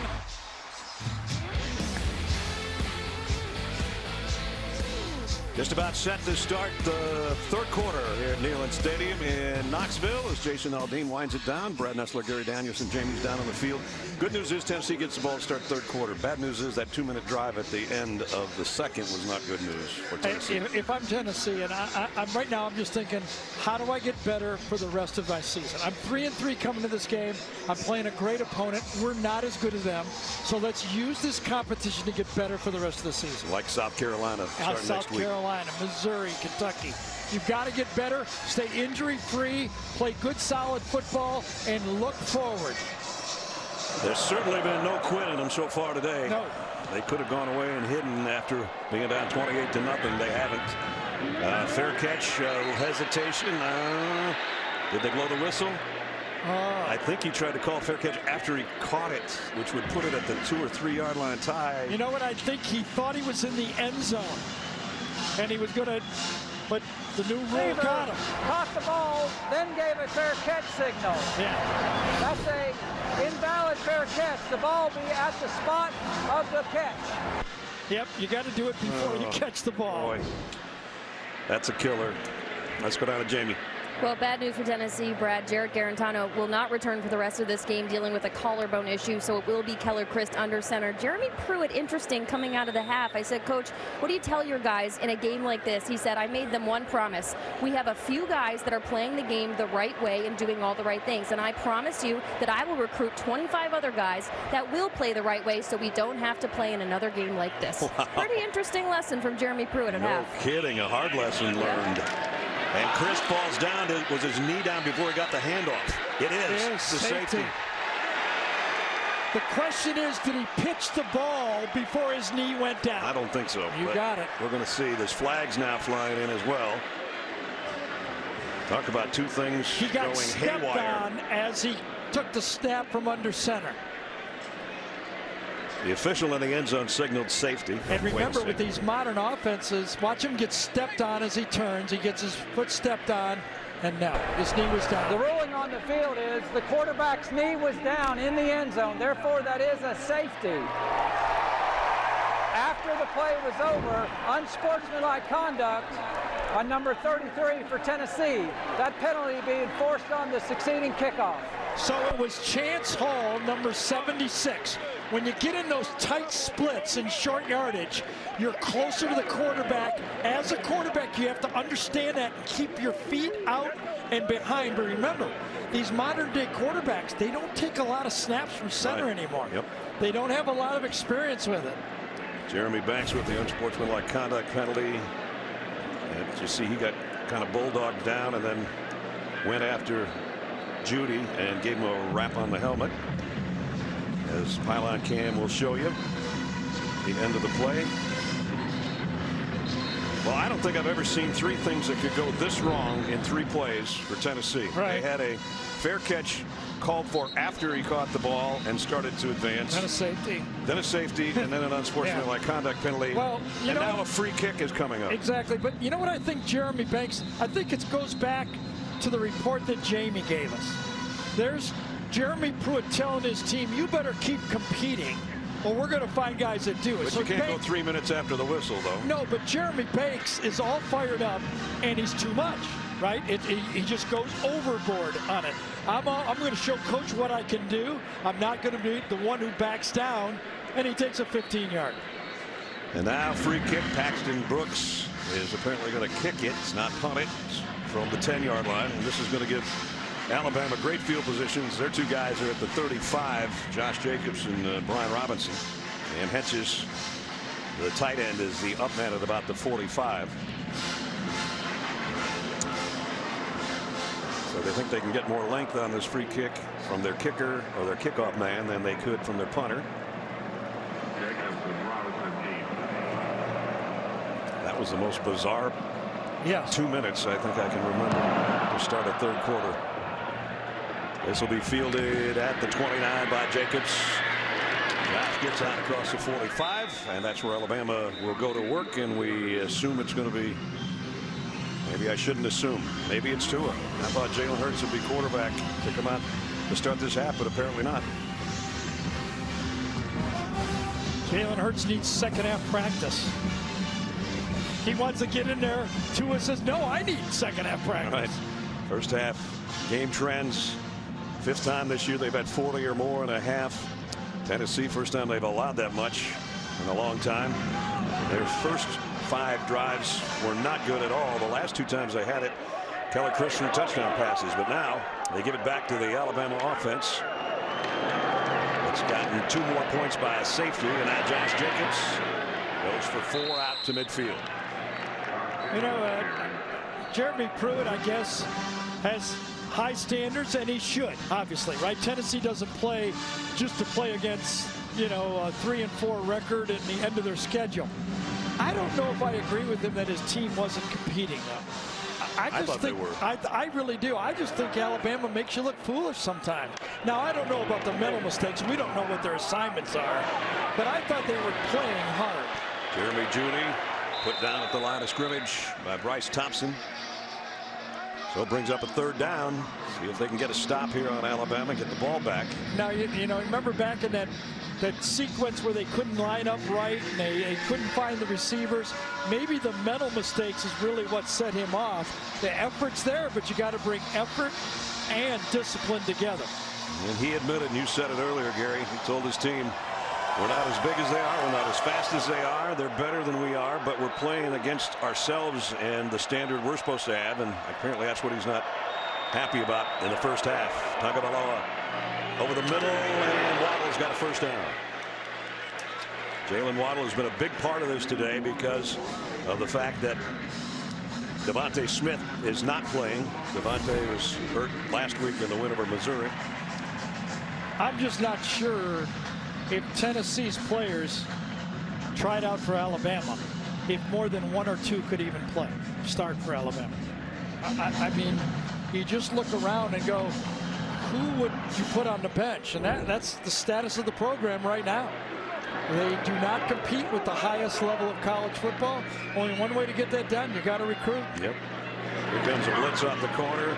Tagovailoa steps away from it and throws deep middle. Man there, got him. Touchdown, Henry Ruggs. 41-yard dart from Tagovailoa, and he's down. Holding the back of his knee or his hamstring. Well, he's just thrown his 4th touchdown pass of the day. Well, I'll tell you, he waited. He knew he was going to get hit, and he waited until the receiver got open to throw it. Now watch it. He knows it's bearing down on a sack right here. He lets it go at the last second when he knows he's got the touchdown, and Ruggs gets one, and he took a shot late, but a good hit. Good, clean hit. The extra point is good. Batula says, I didn't play the first half. I'm going to get at least one shot on him. I don't think we're going to see him anymore. 54 yards and 4 plays, just under 2 minutes to score again. 51-14. Let's take a look at the GMC game changer. This guy's a game changer. Tua Tagovailoa.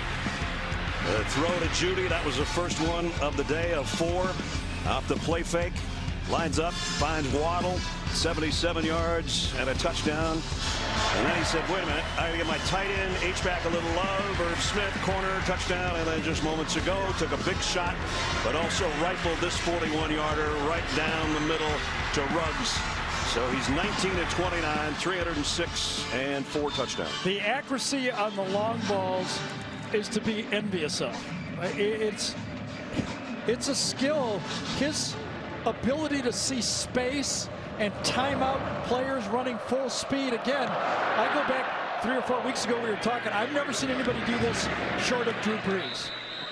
He's the last guy I've seen be able to throw the ball and lead players, throw them open in college ball. Yep. I mean, you know, the pros do it, but no one like this that I've seen in college ball. Most points ever against Tennessee, closing in on it.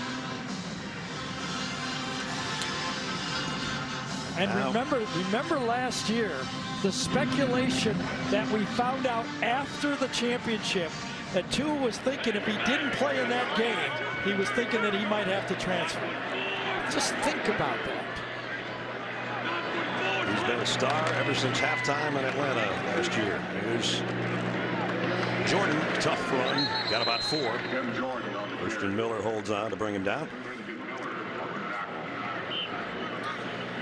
And again, you talk about all the stars with the ball, but there are stars without the ball on this team that make plays. Quinnen Williams that time, he just is either taking on blocks or getting into the backfield and causing chaos on almost every play here for Alabama. When you turn on the game tape, he is the highest graded player for any position in the SEC this year. He's a mid-season second-team All-American. Came out with that list this week. Alabama had 5 guys on that team. Jordan again on the run. They got 3rd down and short.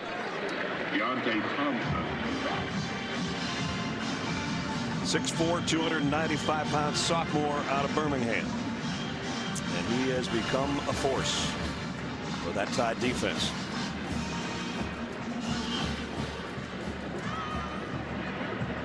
So 3rd down and 2. A huddle taking place. We don't see a lot of those either. Yeah, Tennessee has gone slow this whole game. They've been snapping the ball with this play clock under 12 almost every play, trying to slow the game down. Slow down the bleeding. 3rd and short. Christie's going to throw. He's got a man open just at the 1st down marker. Complete to Eli Wolf, the tight end. And it's 1st down.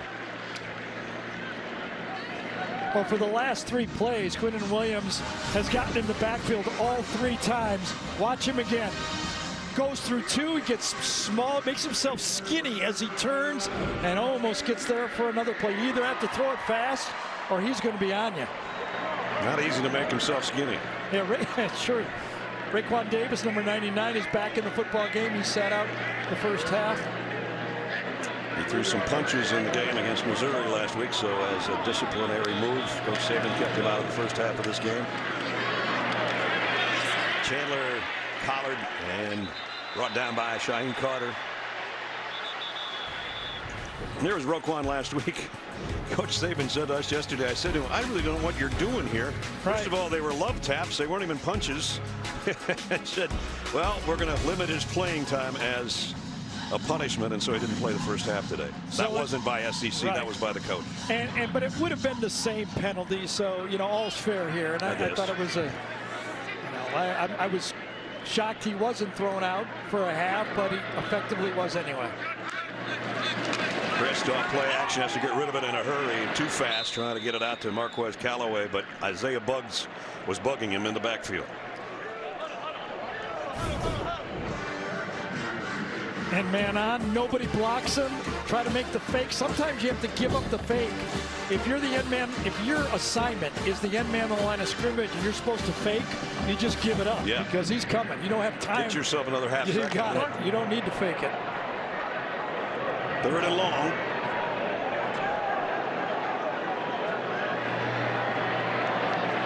That's Wolf, the tight end, in motion. 3rd and 11. Risks, throws, got him in right on the money. Brandon Johnson, first down. Beautiful throw. If you have time to throw, there's usually not a college defense that can top this throw. You get it right in the seam. Right now, throw it, and he did. Lead him right down the hash. That's where the weakness of those zone defenses are. Pick up a 27. So into Alabama territory, and no quitting Tennessee right now, even though they're trailing 51-14. They've got it at the 39. Madre London has come in to the Vol backfield for the first time today. A 2 tight end set.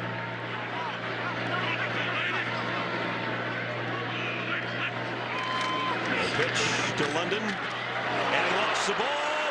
And Alabama kicked it out of bounds, or they would have had it. Yeah, Mack Wilson was thinking scoop and score, because if he would have fallen on it, he would have had it right there. But he smelled end zone. If he'd have scooped it, he'd have scored. Ball pops out. Watch Mack try to pick this up on the run, and he kicks it. Oh, it was Carter's helmet that right on the face mask to the ball. Shaheem Carter, number 5, caused the fumble. So that keeps it in the possession of the Volunteers, though they lost 4. 2nd down, 14. Jordan back in the ball backfield. A lot of shifting on that Alabama front. Christ going to throw it away. Wanted to go out to Jordan, and Shaheem Carter was sniffing that one out. Yeah, Didn't want to throw an interception. It was a good play by Shaheem Carter. He was coming on the blitz, but he also had that man as his responsibility. A lot of times they call it a key blitz. When you rush at an offensive player. If he goes out, you peel with him.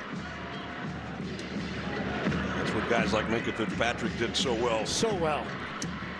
I blame all that on Dick LeBeau, the longtime coordinator for the Pittsburgh. He started that stuff, and now everybody does it. Big 3rd down here if they could pick it up. Long way to go, though. Empty backfield.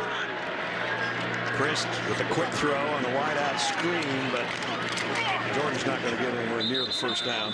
Now what do? Do you go for it on 4th down? You might as well think. Yeah, you just might as well take a play, right? You're at the 36. Your kickers.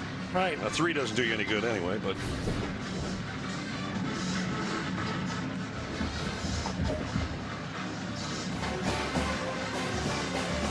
So it's 4th down and 7.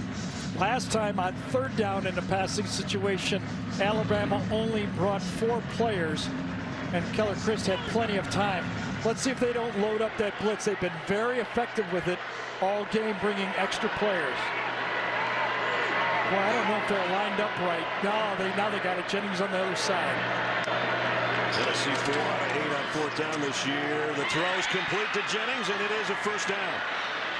He is tough, isn't he? He is. He takes about 4 guys to bring him down. He really is. So that's a big 4th down conversion. He's just a tough dude.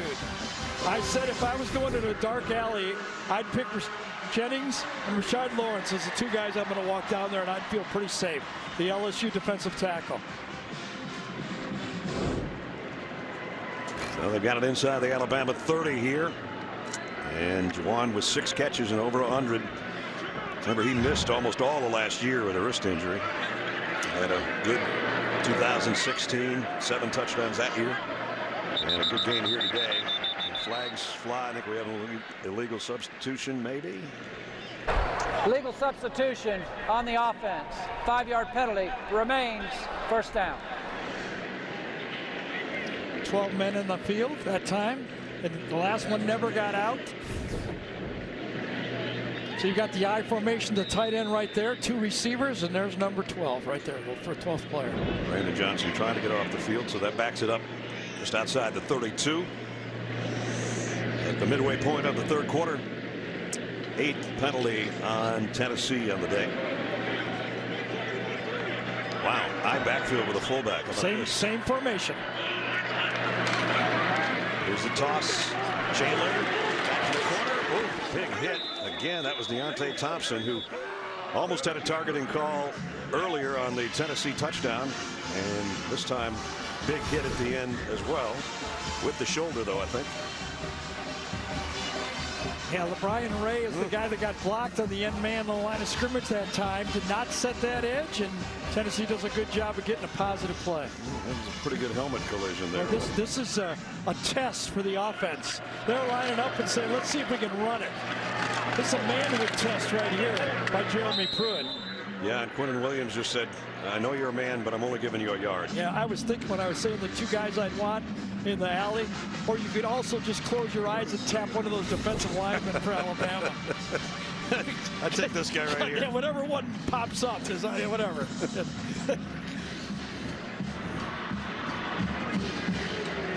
Yep, I'll take 92. Yeah, I'll take 92. He's safe. At the 24, 3rd down and 7. Well, 2-down territory again, unless they think 3 points would help. Oh yeah, you're calling this play thinking you got 2 shots at it. Empty backfield for Christ. 3 wideouts to the top. He looks that way and comes back on a slant and hits somebody en route. I think one of his linemen maybe in the back. So it's 4th down again. Yeah, they were trying to get that tunnel screen, wide receiver screen out there. They shifted out. Ty Chandler's coming in and hits Riley right in the back of the head that time. There's a wake-up call for you, number 56. They are going to try a field goal. Brent Samaglia is long this year's 45. This will be a 41-yard attempt.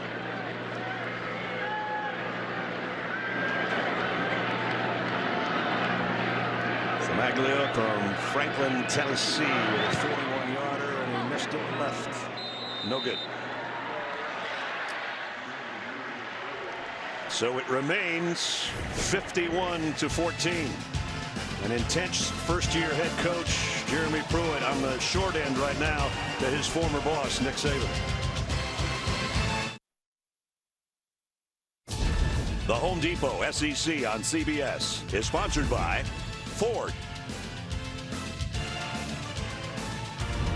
Gillette, the Home Depot, and by Sonic.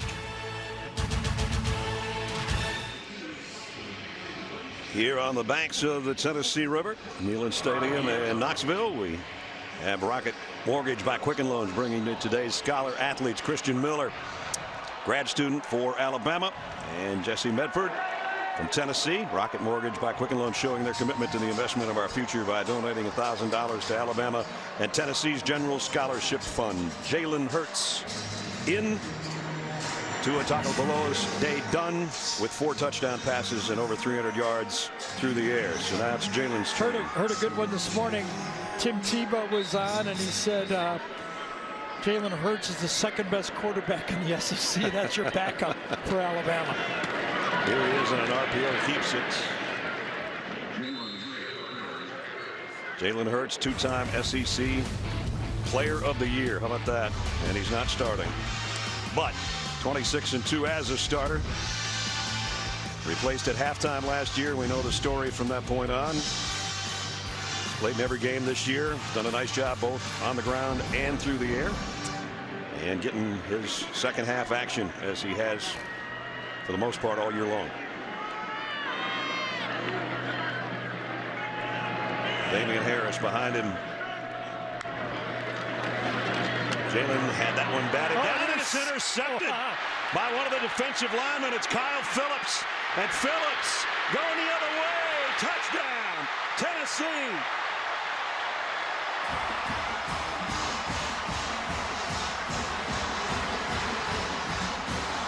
The big fella, Kyle Phillips, SEC Defensive Lineman of the Week this past week for what he did against Auburn, and now he's got a 27-yard interception return for a touchdown. I think it was Balin Buchanan, number 28, that got his hand on the pass, and Phillips would not be denied at all.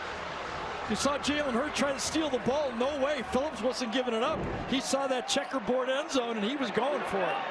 Big play by the grad student out of Nashville, Tennessee. Ball got tipped and right to number 5. And he was being blocked. He wasn't even in the play at all. Samaglia in for the point after. Up and good. Surprise, surprise. I love seeing defensive linemen do that. Jalen Hurts, the ball deflected. Number 5 being blocked by Jonah Williams of all people, and takes it the house. 27 yards on the interception return for the Volunteer touchdown. 1:21 after the interception return for a touchdown by Kyle Phillips. Right now, Tennessee would love to have that onside kick back. Yep. And Tua not to have started the second half. Exactly.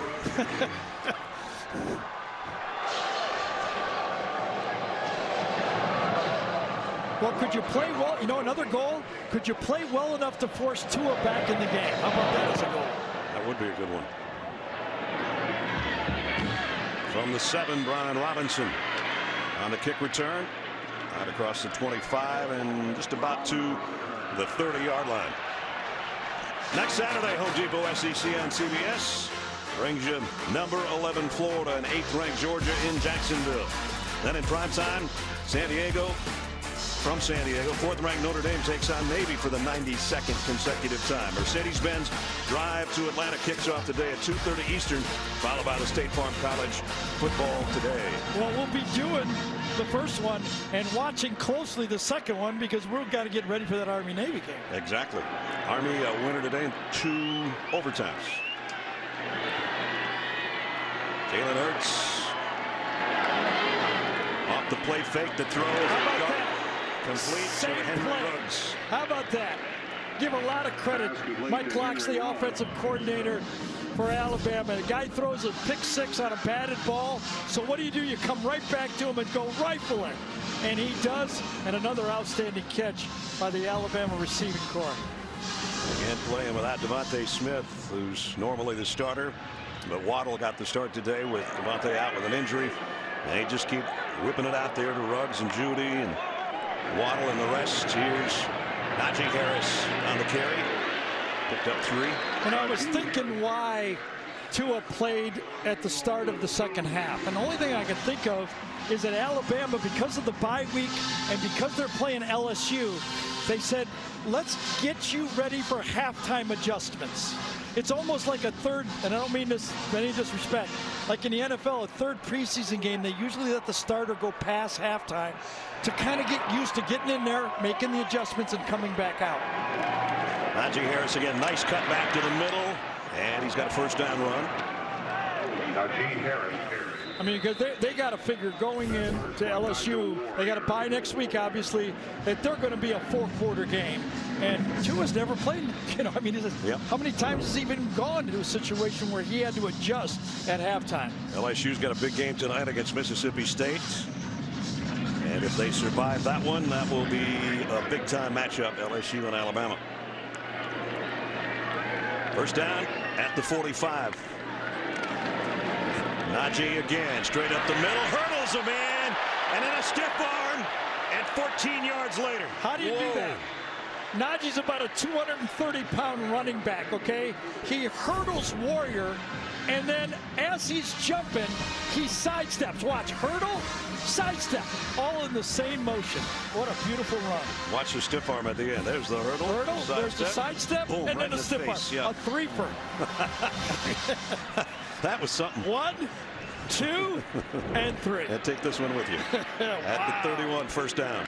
That's highlight material right there. Here he is again, taking it wide left. With a spin move that time, and got 4 more, maybe 5. You know, Tua and Najee are very close, and this offseason he actually visited Tua's home in Hawaii, went out there. They were on the recruiting trails together, and obviously they both ended up in Alabama together. Very close friends. So Najee got 5, 2nd and 5. Najee's Harris' mother, I think, even went on that trip. A very nice clip I saw of them celebrating some of the traditions out there in Hawaii. I saw Brad do that many years ago. Too old now for those special dances. That's exactly right. You try it, but you're not as good. It's just not as good as I used to be. Here's Najee again. Sidesteps his own blocker, pushes him away, and has another first down run. Same defense. It's kind of been a staple for Tennessee. You bring the corner blitz, and then you slant the defense away from it to stop the run. It's not really a passing blitz. It's for the run, but Najee Harris reads it and slips it and makes the positive play. So back in the red zone at the 18, and they've been pretty good in the red zone today as Alabama. Najee with over 50 yards now. And he's been the power on this drive so far. Give it to him again. This time hitting the backfield. He's going to lose yardage. DJ Henderson, one of the first guys there, along with Phillips. As we start to wind down the third quarter. And remember, DJ Henderson is playing because Alante Taylor was ejected early in this football game.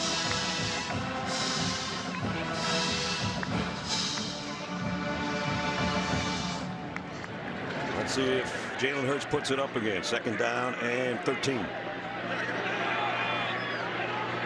Rearranging his backfield, getting Harris over to his left. Jalen will throw. Maybe. Maybe not. He's going to take off with it. Great wheels. First down and more. Touchdown, Alabama. Jalen Hurts doing what Jalen Hurts does as well as anybody in football. A 21-yard touchdown run.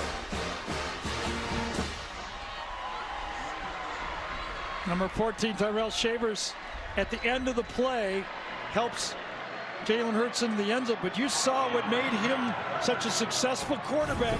Tua even runs out on the field to shake hands with him and then goes back to the bench.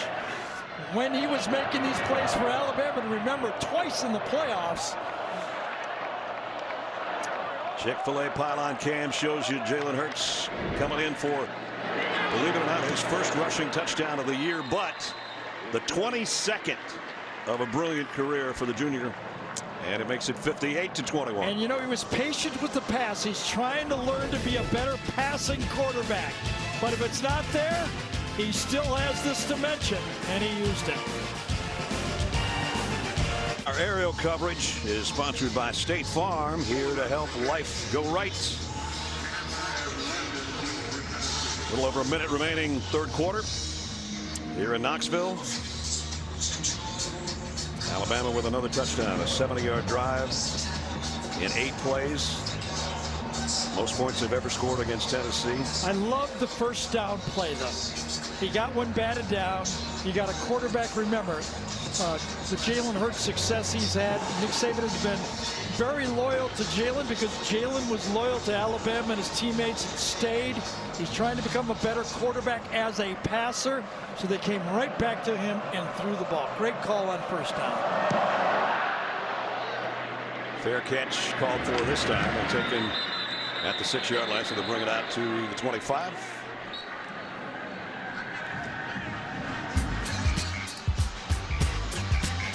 Monday, Cedric the Entertainer and Max Greenfield star in the new comedy The Neighborhood, Monday at 8, 7 Central, only CBS. And Keller Christ is putting himself together a nice little package of plays. There, Jared Carantano coming back out on the field. And or the way he's holding that arm. Yeah. Who knows what it is right there. Amy thought maybe a clavicle, but it could have been a cracked sternum for all we know, whatever it is. First will get it off on the ground. Nice balance. Putting his hand down and still fighting. Tim Jordan. And a first down. Well, we saw Tim Jordan break out against West Virginia. I think he went for 118 yards in that football game. Showed this type of determination in that football game. And again, that's what Jeremy Pruitt is selling in this game. All right, we're not going to win, but we're not going to stop. Inside out, Trey. First down at the 36. Tight end in motion, Eli Wolf. And they'll run it again, going the other way, and another good run. Up to 5 or 6. Dylan Moses made the stop on Tim Jordan, and that might bring our third quarter to a close. You know, Alabama's rushing stats have not been what they used to be, but you got to wonder how many of them have been almost in garbage time when they've been ahead by more than 4 touchdowns. Nick Saban saying fourth quarter belongs to us. I'll tell you one thing, the first 3 have. That is the end of 3 with the score. Top ranked Alabama 58. Tennessee 21. We'll return to Knoxville after this message and a word from your local station.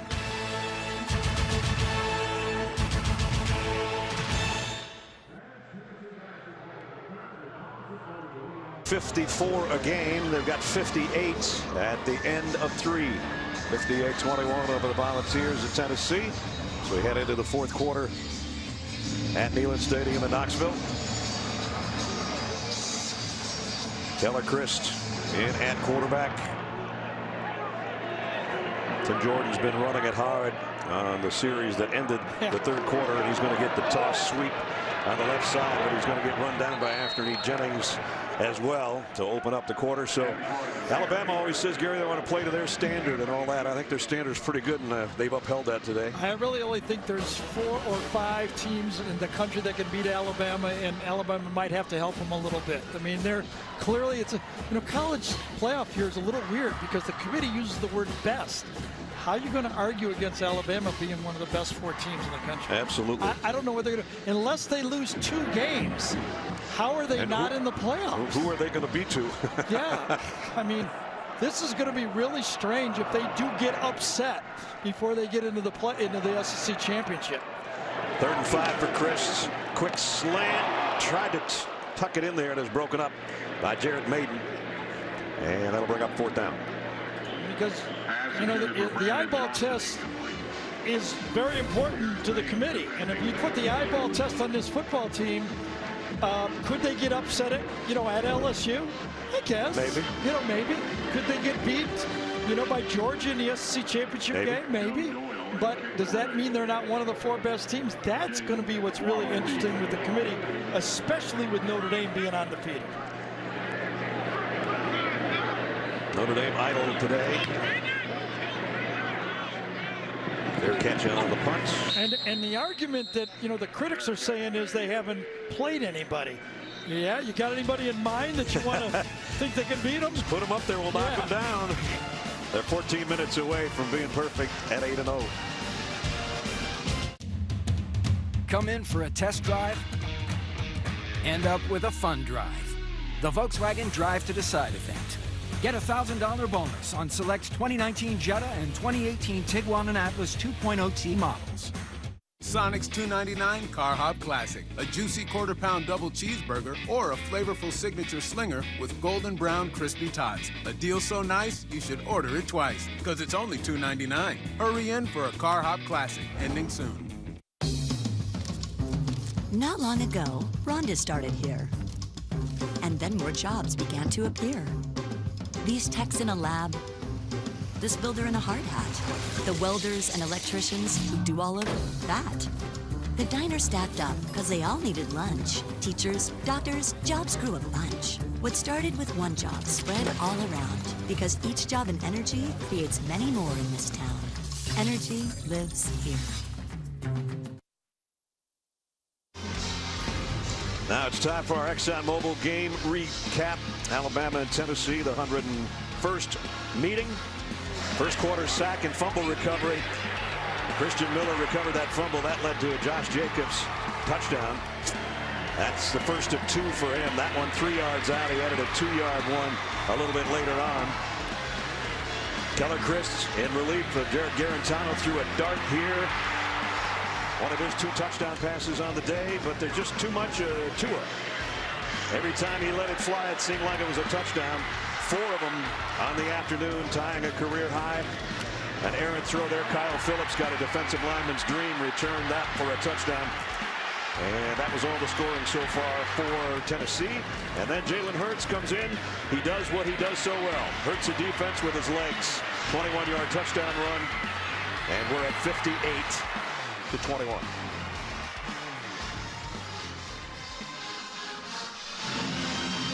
So interesting situation if you're Nick Saban here. What are you working on? Are you working on keeping guys healthy? Are you working on giving the opportunity for Jalen Hurts to work on his passing game in case you need him and Tua gets hurt? Or are you just trying to get out of here? Not run the ball. And they do. And the reason I say that is because, you know, let's face it, Jeremy Pruitt said to us the other day about Coach Saban, he said, listen, Nick had a couple games where they might have put 100 on somebody if he wasn't such a nice man. Well, these guys used to work together for a long time, and Jeremy worked for Nick. I know, but let's suppose something happens to Tua in the first half against LSU. You're going to mix the pot here, aren't you? Well, it's what you do best. I know when I was the backup quarterback, I want to throw, huh? Right, when I get in there, I want to throw. I mean, aren't you trying to get Jalen Hurts ready in case you have to use him? Straight up the middle is Robinson, first down. Brian Robinson, the fourth, basically the fourth tailback, and he could play for just about anybody. I'll tell you one thing about it, about keeping guys healthy, and you saw Alex Leatherwood make another great block. This offensive line, all the starters are still in there. I mean, they're protecting their running backs and their quarterback. They're not, you know, emptying the bench with the backup offensive linemen. All of the starters are still in the game. Lester Cotton looks like he's in there, but remember, he was a starter up until this game. A couple new tight ends in, however. And Forstall and Derek Keefe. Robinson again, protecting the football, taking people with him. Another tough run as we check in with Jamie. Well, that was a tough lesson and probably a tough promise to hear from Jeremy Pruitt at the half for these Tennessee guys. But you know who is used to hearing things like that is Kyle Phillips. He is the product of a mother who is one of the most famous women in Tennessee basketball history. She is the athletic director at Tennessee State. He said she is one of the hardest people on him when it comes to a game, when it comes to his game. So I would think his first career interception, his first career touchdown, Mom's going to be smiling after this one. I think so, too. I see Matt Womack back in the game at right tackle. Remember, he was a starter almost all of last year at right tackle and got replaced. Second down and 5 here to the 12-minute mark at the 43. Corner blitz. Jalen Hurts pulls it up, throws perfectly to Derek Keefe for the first down. Nice job by Jalen Hurts that time. He wanted to throw to the slot inside, took his time, looked to the outside, second guy. Robinson does a good job of picking up the blitz that time, and Jalen Hurts delivers a strike. He scanned inside, wasn't there, regrouped, and threw the ball outside. Jalen last year in this game, 13 out of 21 for 198 yards and a touchdown. And now in relief of Tua, having a good day. Scored on the ground, a couple of nice throws. Well, just remember in the national championship game when Clemson beat Alabama, when he left the field, he had the lead. Robinson takes it outside, cuts back inside. Another good run, pickup of about 5. Don't forget, later in the game, can't get much later, but a little bit later, the play of the game presented by Napa Auto Parts. It's probably going to be an Alabama highlight, I think. Hard to choose play of the game. There's been some good ones by the guys in crimson. Second and 5 again, this time in Tennessee territory at the 48-yard line, just inside the 48.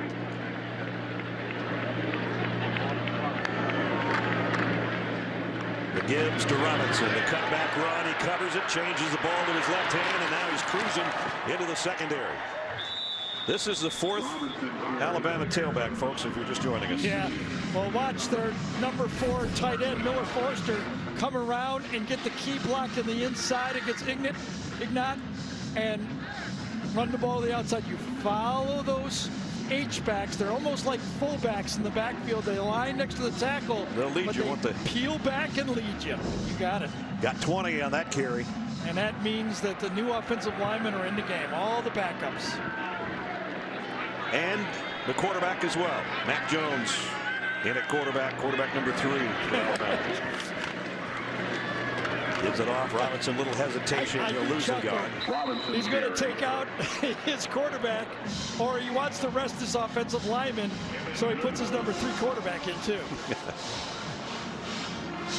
Well, the first 2 guys did a pretty good job, and now Mac Jones in there, redshirt freshman out of Jacksonville, which is where we'll be next week. Hope you join us for that one. The Gators should be a and great the game. Dogs. Should be a great football game. Yeah.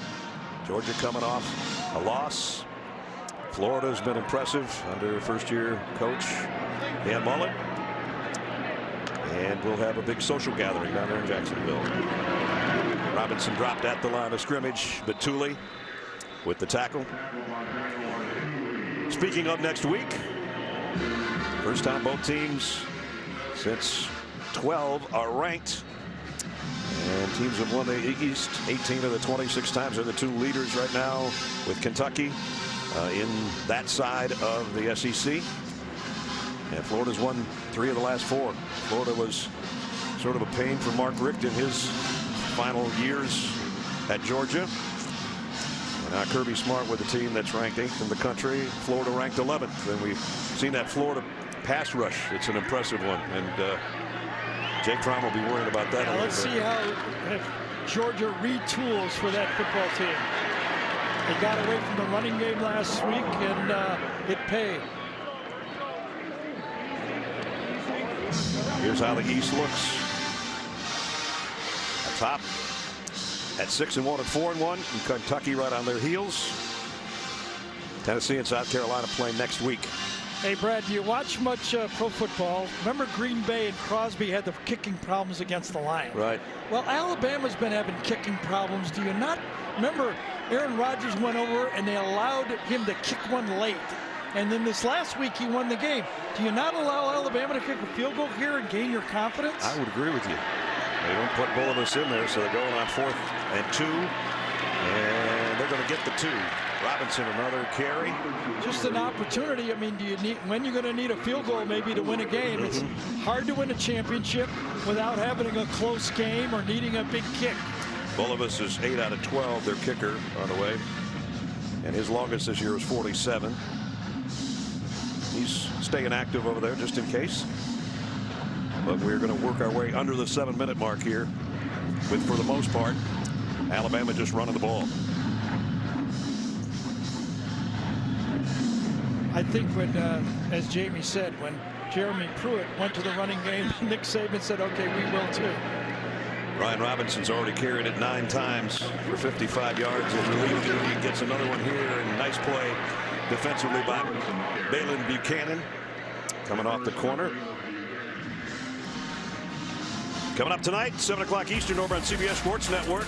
Number 21 ranked Bulls of USF looking to remain undefeated in an American Conference class against the UConn Huskies. Jason Horowitz and David Deal remaining undefeated. So Alabama, you can put an 8 up there right now. Ohio State 7-0. Clemson is beating NC State badly the last time Zook gave us an update. Notre Dame is idle, and on it goes.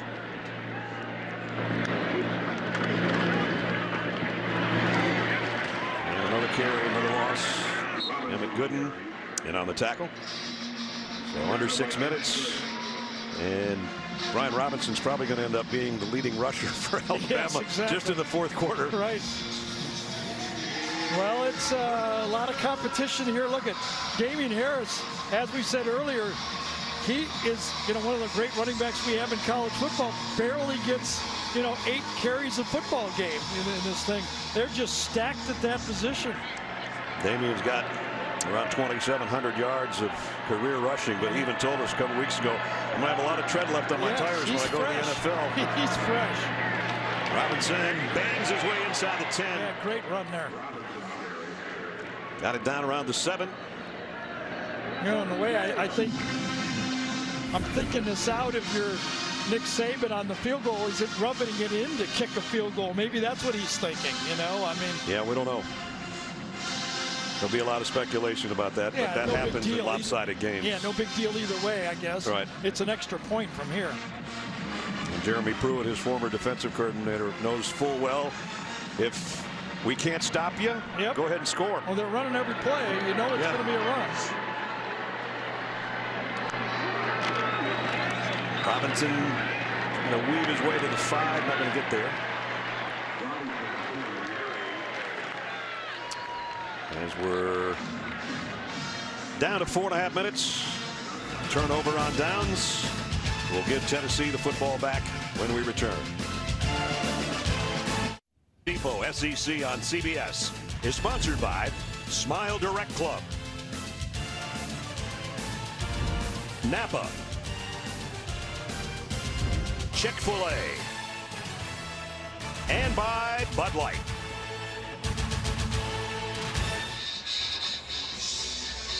Coming up after our game, stay tuned for the CBS Sports College Football Postgame Show presented by Capital One. Zook and Rick and BJ have all the scores and highlights. Talk about this one. Look ahead to what's yet to come. That last drive by Alabama, 13 runs and 1 pass. It covered 69 yards in 14 plays and chewed 9.5 minutes off the clock, which is what we anticipated that Nick Saban and his offense would do, and then at the very end came up short on 4th down. So Tennessee takes over with 4:32 remaining. Tim Jordan behind Keller Christ. He'll get the handle. And a nice tough run again. Boy, he's working hard here, still late in the game. So Brett, as we watch this, we've watched Alabama play. Obviously they're competing for a national championship. That's the only thing that matters. What's their weakness? I mean, up to a couple weeks ago, the thought was run defense, but that's been terrific lately. Right. I mean, kicking game. I guess kicking game, punting. Punting Was pretty good today. It was. I'm wondering if their weakness is they're too good. They haven't been pushed. Every championship team that I've covered in this league, there was, McElroy leading that 2-minute drive against Auburn. Right. There was, A.J. McCarron winning that game at LSU. Is it that they haven't been pushed? Is that their only weakness? I think so. That's kind of what we said in the open 3.5 hours ago. Nobody has played them, made them play in the second half. Right, and a trademark of Alabama teams that nobody has talked about over the years is they've been clutch. Right. And they've won games when it was close. And now they haven't even been pushed in a football game. Will LSU be able to push them and their lack of experience in it? But now think about this. If they do get pushed, I mean, they got the quarterback that just did a second half against Georgia comeback. I mean, I don't think he's going to feel too nervous about a regular season game. No. But still, the scene in Baton Rouge 2 weeks from now will be something. Jordan again as we work under 3 minutes. Tennessee would love to just keep running the ball here too, get a couple first downs, get out of here. And I think there's no doubt that Jeremy Pruitt, when he looks back at this, he might have been upset when he talked to Jamie at halftime about lack of effort. I don't see that at all. No, I didn't see that. Now, again, we don't know the mental mistakes. True. Okay, yeah. And that's what maybe got him so upset. We don't know where they're supposed to line up. You can guess when there's a player uncovered, but for the most part, it seemed to me like Tennessee played as hard as they could, and they're not good enough.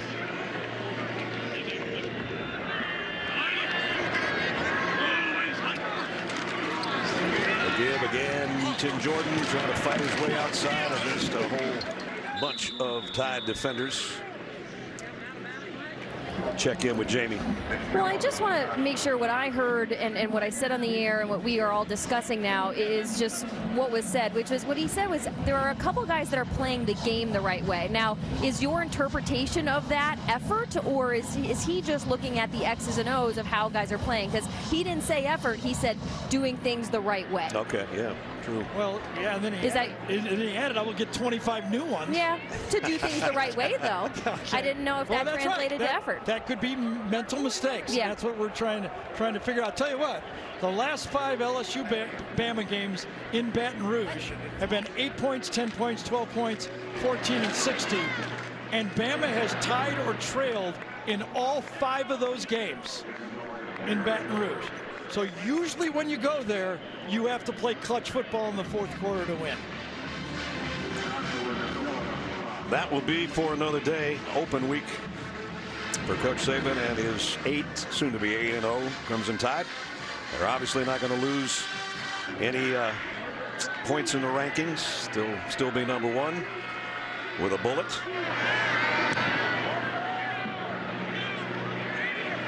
Waddle just trying to get everybody out of the way to let that one roll dead inside the 30-yard line. You saw Jeremy Pruitt clapping over there on the sidelines. He said one thing Coach Saban always said, if you're not coaching it, you're letting it happen. That's what we're going to do in the last minute here.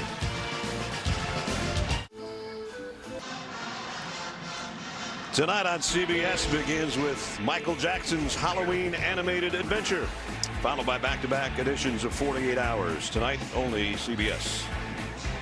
Final minute in Knoxville as Alabama will take a couple of knees here with third-string quarterback Mac Jones in. Tua Tagovailoa played into the second half, if you missed it, and threw a third-quarter touchdown pass. Then it became Jalen Hurts' turn. He scored on a 21-yard run. And now Mac Jones at quarterback. He's going to take a knee, and there's going to be 2 more plays in this game. Both knees. 8-0 and 5-0 for Nick Saban, and he will be 15-0 against his former assistant coaches. An unblemished mark against all the other guys that are head coaches around college football now. And this will be 12 straight wins for him against Tennessee. I don't think there's any surprise here. I think Jeremy Pruitt knew that what he was in for in this football game. And again, the reason he was competing at halftime and said what he said to Jamie is he's coaching for the future. And given by how they've improved from the first time we saw him this year, I think the future will be bright once the recruiting picks up and all of that. So 2 old friends will meet at midfield.